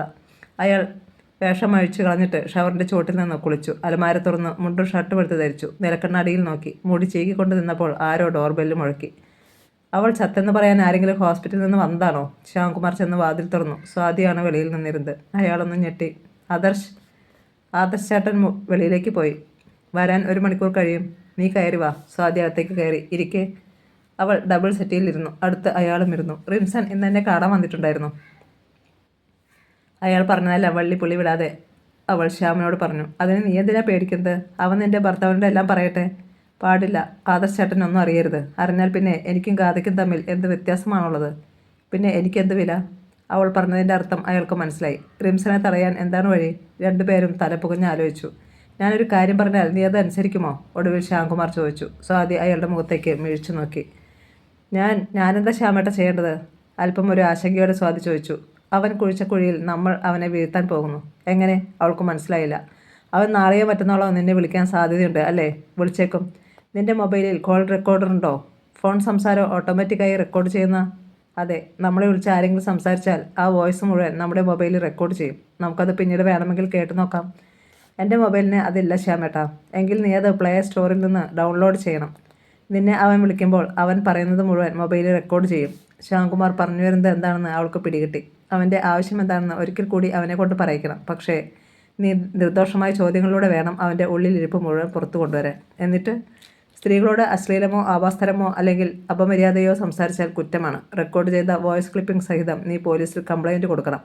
ആ നിമിഷം അവനകത്താകും. പിന്നെ അവനെ കൊണ്ട് ഒരു ഉപദ്രവവും ഉണ്ടാകത്തില്ല. ഐഡിയ കൊള്ളാം. അവൾ സമ്മതിച്ചു.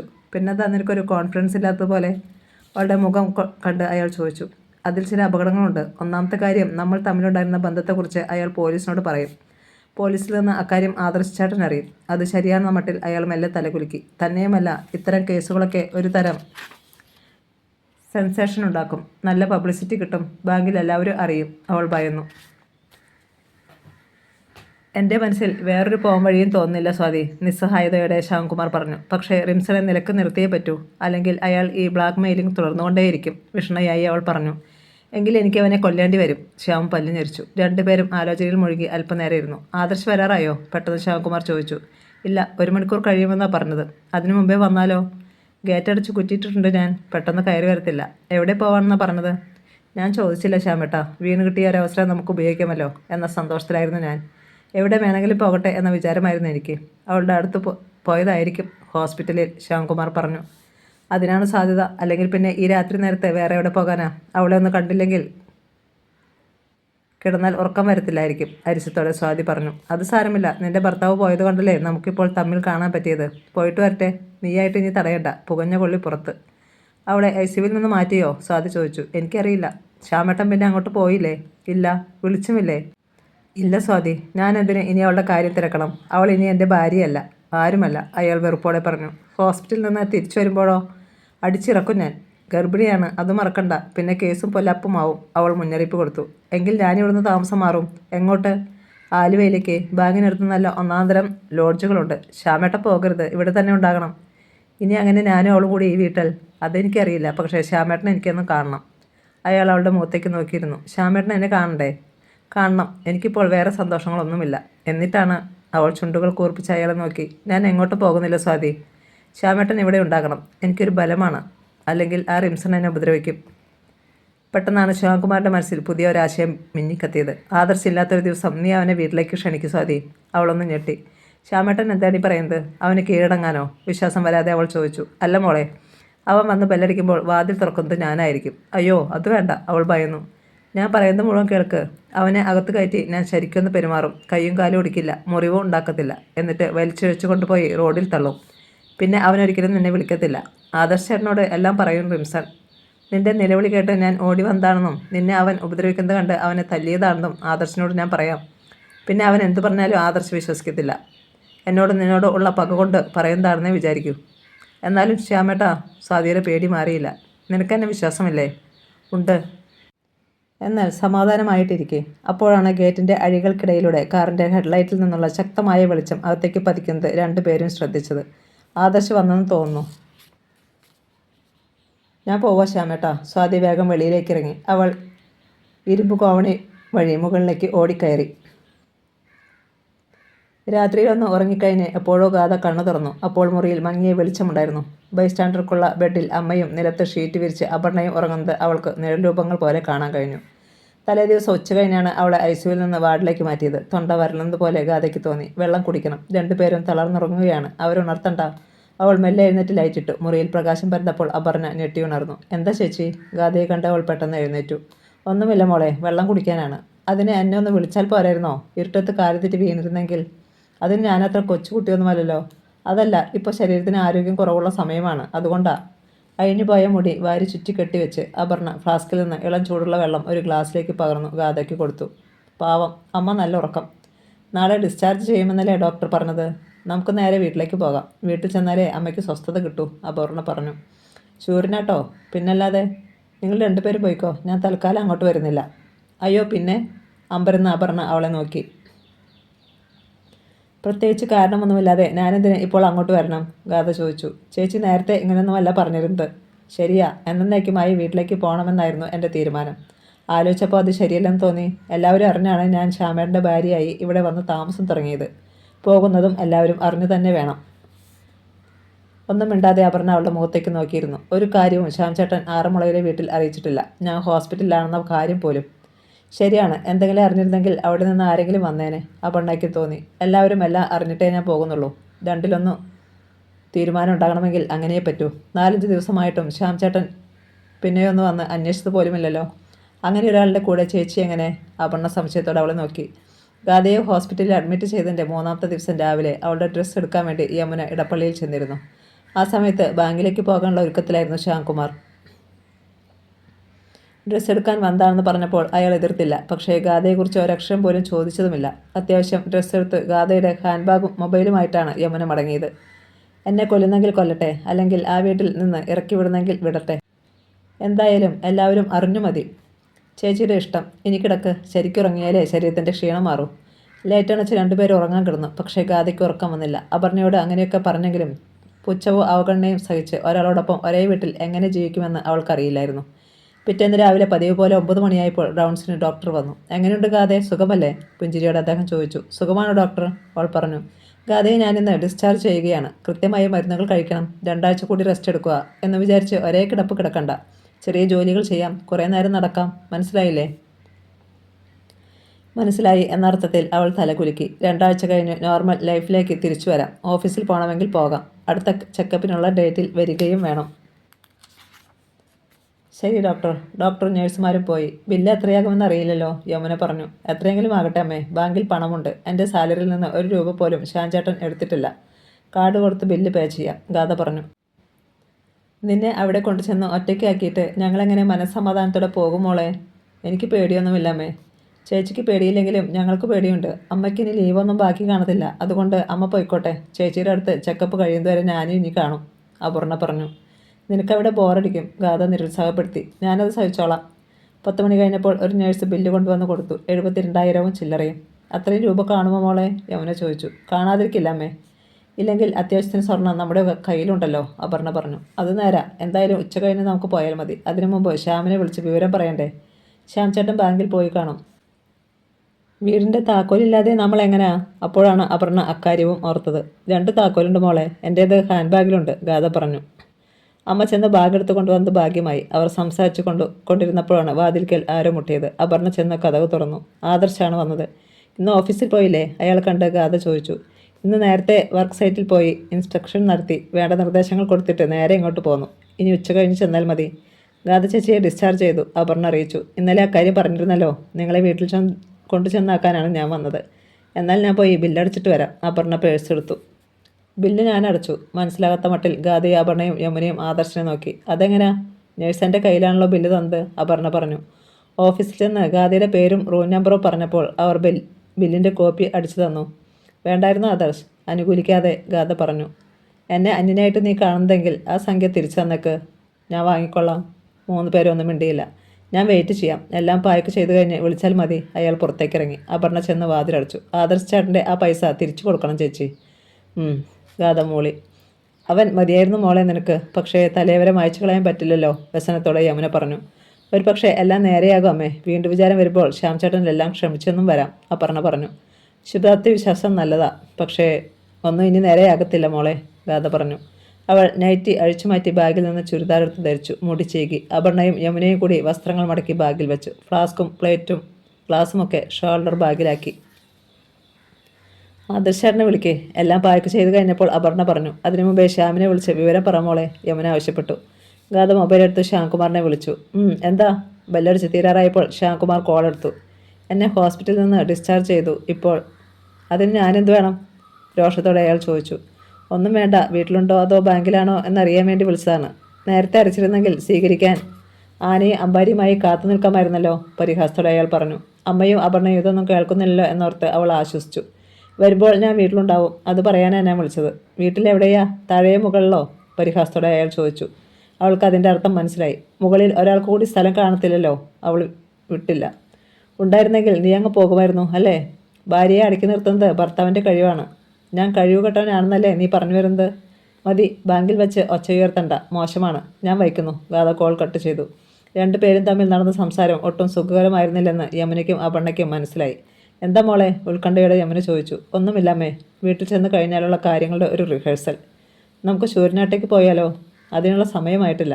ആദർശിൻ്റെ നമ്പർ എടുത്ത് ഗാഥ വിളിച്ചു. റെഡിയായോ, അയാൾ ചോദിച്ചു. ആദർശ് വന്നു. ബാഗുകൾ 2 അയാളാണ് എടുത്തത്. അപർണ ചോദിച്ചിട്ട് കൊടുത്തില്ല. നടക്കാമോ നിനക്ക്? അല്ലെങ്കിൽ വീൽ ചെയർ കൊണ്ടുവരാൻ പറയാം, ഗാഥയുടെ വീർത്ത വയർ കണ്ട് അയാൾ പറഞ്ഞു. നടക്കണമെന്നാണ് ഡോക്ടർ പറഞ്ഞിരിക്കുന്നത്. ലിഫ്റ്റ് വഴി അവർ താഴേക്ക് ചെന്നു. ആദർശ് പോയി കാർ എടുത്തുകൊണ്ട് വന്ന് പോർച്ചിൽ നിർത്തി. ഗാഥയും അപർണയും ബാക്ക് സീറ്റിലാണ് കയറിയിരുന്നത്. യമുന ഫ്രണ്ട് സീറ്റിലും. അവർ ഇടപ്പള്ളിയിലേക്ക് പോയി. ബാഗിൽ നിന്ന് താക്കോലെടുത്ത് ഗാഥ അപർണയ്ക്ക് കൊടുത്തു. അപർണ ചെന്ന് വാതിൽ തുറന്നു.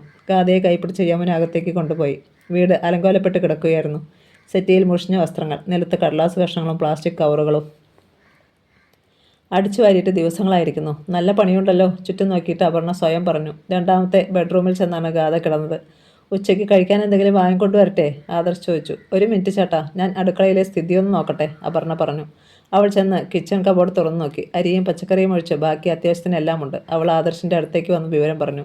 ഞാൻ മേടിച്ചുകൊണ്ട് വരാം. അയാൾ പോയി. അപർണ വേഷം മാറിയിട്ട് മുറികൾ അടിച്ചുവാരി തറ തുടച്ചു. മുഷിഞ്ഞ വസ്ത്രങ്ങൾ അലക്കാൻ വാഷിംഗ് മെഷീനിലിട്ടു. 3 പേർക്ക് കഴിക്കാൻ ഊണ് പാഴ്സലുമായിട്ടാണ് ആദർശ് മടങ്ങി വന്നത്. പിന്നെ ചെറിയ പാക്കറ്റ് അരിയും വിവിധ തരം പച്ചക്കറികളും. നമുക്ക് 4 പേർക്ക് കഴിക്കാനുള്ള ചോറുണ്ടിത്, അപർണ പറഞ്ഞു. 4 പ്ലേറ്റുകളെടുത്ത് അവൾ ഡൈനിങ് ടേബിളിൽ നിരത്തി. ചോറും കറിയും പ്ലേറ്റുകളിൽ വിളമ്പി. 4 പേരും ഒന്നിച്ചിരുന്ന് ഭക്ഷണം കഴിച്ചു. ഭക്ഷണം കഴിച്ചുകൂടാൻ ആദർശ് എറണാകുളത്ത് പോയി. രാത്രിയിൽ കഴിക്കാൻ അപർണ ചപ്പാത്തിയും കറിയും ഉണ്ടാക്കി. സന്ധ്യ കഴിഞ്ഞപ്പോൾ ആദർശും സ്വാതിയും വരുന്നതും മുകളിലേക്ക് കയറിപ്പോകുന്നതും അവർ കണ്ടു. ശ്യാംകുമാർ വന്നപ്പോൾ 8:30 മണി കഴിഞ്ഞു. അപർണയാണ് വാതിൽ തുറന്നു കൊടുത്തത്. ഓ, നീയോ? അവളെ അയാൾ ഒട്ടും പ്രതീക്ഷിച്ചില്ലായിരുന്നു. മദ്യത്തിൻ്റെ ഗന്ധം അപർണയ്ക്ക് അനുഭവപ്പെട്ടു. അവൾ പെട്ടെന്ന് പിന്നിലേക്ക് മാറി. എന്തിയേ നിന്റെ ചേച്ചി? കിടക്കുന്നു. നീ എന്താ പോകാഞ്ഞത്? സഹായത്തിന് നിന്നതാ. ആരുടെ? എൻ്റെയോ അതോ നിന്റെ ചേച്ചിയുടെയോ? അവൾ അതിന് മറുപടി പറഞ്ഞില്ല. അയാൾ ബ്രീഫ് കേസുമായി സൈഡ് റൂമിന് നേർക്ക് നടന്നു. ആഹാരം കഴിക്കാറാകുമ്പോൾ പറഞ്ഞാൽ മതി, എടുത്തു വയ്ക്കാം, അവൾ പറഞ്ഞു. എനിക്ക് വേണ്ട. കഴിച്ചതാണോ? അതെ. ഗാദയും അപർണയും അമനയും ഭക്ഷണം കഴിച്ചു. ഗാദയ്ക്കുള്ള മരുന്നെടുത്ത് കൊടുത്തിട്ട് അവൾ പാത്രങ്ങൾ കഴുകി വെച്ചു. അടുക്കള വൃത്തിയാക്കി. പിന്നെ ഗാദയുടെ മുറിയിൽ കയറി വാതിലടച്ചു. പിറ്റേന്ന് ഞായർ വൈകിയാണ് ശ്യാംകുമാർ ഉണർന്നതും എഴുന്നേറ്റ് വന്നതും. അയാൾ ചെന്ന് സിറ്റൗട്ടിലിരുന്ന് പത്രം എടുത്തു നിവർത്തി. ചായ. അപർണ ഒരു ഗ്ലാസ് ചായയുമായി ചെന്നു. അയാൾ തലത്തിരിച്ച് അവളെ ഒന്ന് നോക്കി. വേണ്ട. എന്താ, രാവിലെ ചായ കുടിക്കുന്ന ശീലമില്ലേ? എൻ്റെ ശീലങ്ങളൊക്കെ അറിയാനാണോ നീ വന്നിരിക്കുന്നത്? അയ്യോ അല്ലേ, ദാഹിച്ച് തൊണ്ടയുണങ്ങണ്ടല്ലോ എന്ന് വിചാരിച്ച് കൊണ്ടുവന്നതാണേ ചായ. വിസ്കിയും ബ്രാൻഡിയും ഒക്കെ അകത്താക്കിയാൽ ഡീഹൈഡ്രേഷൻ ഉണ്ടാകും. ഫ്രിഡ്ജിൽ നിന്ന് 1-2 കുപ്പി വെള്ളമെടുത്ത് കുടിക്കുന്നതാണ് നല്ലത്. ശ്യാംകുമാർ അവളെ രൂക്ഷഭാവത്തിലൊന്ന് നോക്കി. അവൾ ഭയം നടിച്ചു പിൻവാങ്ങി. അല്പനേരം കഴിഞ്ഞപ്പോൾ ബ്രേക്ക്ഫാസ്റ്റ് കഴിക്കാൻ അയാൾ കാറെടുത്ത് പുറത്തേക്ക് പോയി. ആ സമയത്താണ് അപർണ വെളിയിലേക്ക് വന്ന് പത്രമെടുത്ത് മറിച്ചു നോക്കിയത്. അപ്പോൾ ഒരു ടാക്സി ഗേറ്റ് കടന്ന് അകത്തേക്ക് കയറി വന്ന് മുറ്റത്ത് നിന്നു. കാറിൽ നിന്ന് ശ്യാംകുമാറിൻ്റെ അമ്മ സൗമിനിയും അച്ഛൻ ഗോപാലകൃഷ്ണനും അനുജത്തി പല്ലവിയും ഇറങ്ങി. അവരെ കണ്ട് അപർണ ഒന്ന് പകച്ചു. വിവരങ്ങൾ അറിയുമ്പോൾ എന്തായിരിക്കും അവരുടെ പ്രതികരണം? മോൾ എന്ന് വന്നു? അവളെ കണ്ട് സൗമിനി സ്നേഹപൂർവ്വം ചോദിച്ചു. 2-3 ദിവസമായമ്മേ. ഗാഥയ്ക്ക് കൊടുക്കാൻ കുറച്ച് പലഹാരങ്ങളുമായി വന്നതാണ് ഞങ്ങൾ. ഗോപാലകൃഷ്ണൻ ഒരു കയ്യിൽ സാമാന്യം വലിയ ഒരു കാർഡ്ബോർഡ് പെട്ടിയുമായി സിറ്റൗട്ടിലേക്ക് കയറി വന്നു. പഴക്കുടയുമായി പല്ലവിയും. സുഖമല്ലേ മോളെ? എഴുന്നേറ്റ് വന്ന ഗാഥയുടെ കൈപ്പിടിച്ച് സൗമിനി ചോദിച്ചു. സുഖമാണമ്മേ. അവർ സംസാരിച്ചു കൊണ്ടിരിക്കുമ്പോൾ ശ്യാംകുമാറിൻ്റെ കാർ വന്ന് മുറ്റത്ത് നിന്നു. 7-ാം മാസമല്ലേ ഇത്? എന്നാണ് മോളെ പ്രസവത്തിന് വിളിച്ചുകൊണ്ട് പോകുന്നത്? സൗമിനി ചോദിച്ചു. അങ്ങനെ ചടങ്ങായിട്ടൊന്നും കൊണ്ടുപോകണമെന്നില്ല ടീച്ചറെ.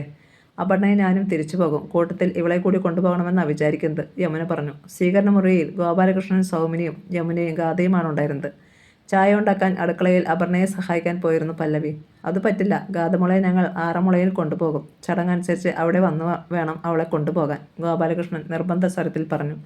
അത് വേണ്ടച്ചാ, ആരും ഇതുവരെ അറിഞ്ഞിട്ടില്ലാത്ത വേറെ ചില പ്രശ്നങ്ങളുണ്ട്, അമ്മയൊന്ന് നോക്കിയിട്ട് ഗാഥ പറഞ്ഞു. അപ്പോഴാണ് കാറിൽ വന്നിറങ്ങിയ ശ്യാംകുമാർ മുറ്റത്ത് കിടക്കുന്ന ടാക്സി കണ്ടത്. അതിൻ്റെ രജിസ്ട്രേഷൻ നമ്പർ കണ്ടപ്പോൾ ആറന്മുളയിൽ നിന്നുള്ള വണ്ടിയാണതെന്ന് അയാൾക്ക് പെട്ടെന്ന് മനസ്സിലായി. നന്നായി, എല്ലാവരും ഉണ്ട്. എല്ലാ കാര്യങ്ങളും പറഞ്ഞു തീർക്കാൻ ഇതിലും പറ്റിയ ഒരവസരം കിട്ടിയെന്ന് വരില്ല. അയാൾ സ്വീകരണ മുറിയിലേക്ക് കയറി ചെന്നു. അയാളെ കണ്ട് എല്ലാവരും തലയുയർത്തി. എന്താ ഒരു മുന്നറിയിപ്പും ഇല്ലാതെ? ശ്യാംകുമാർ അച്ഛനെയും അമ്മയെയും നോക്കി ചോദിച്ചു.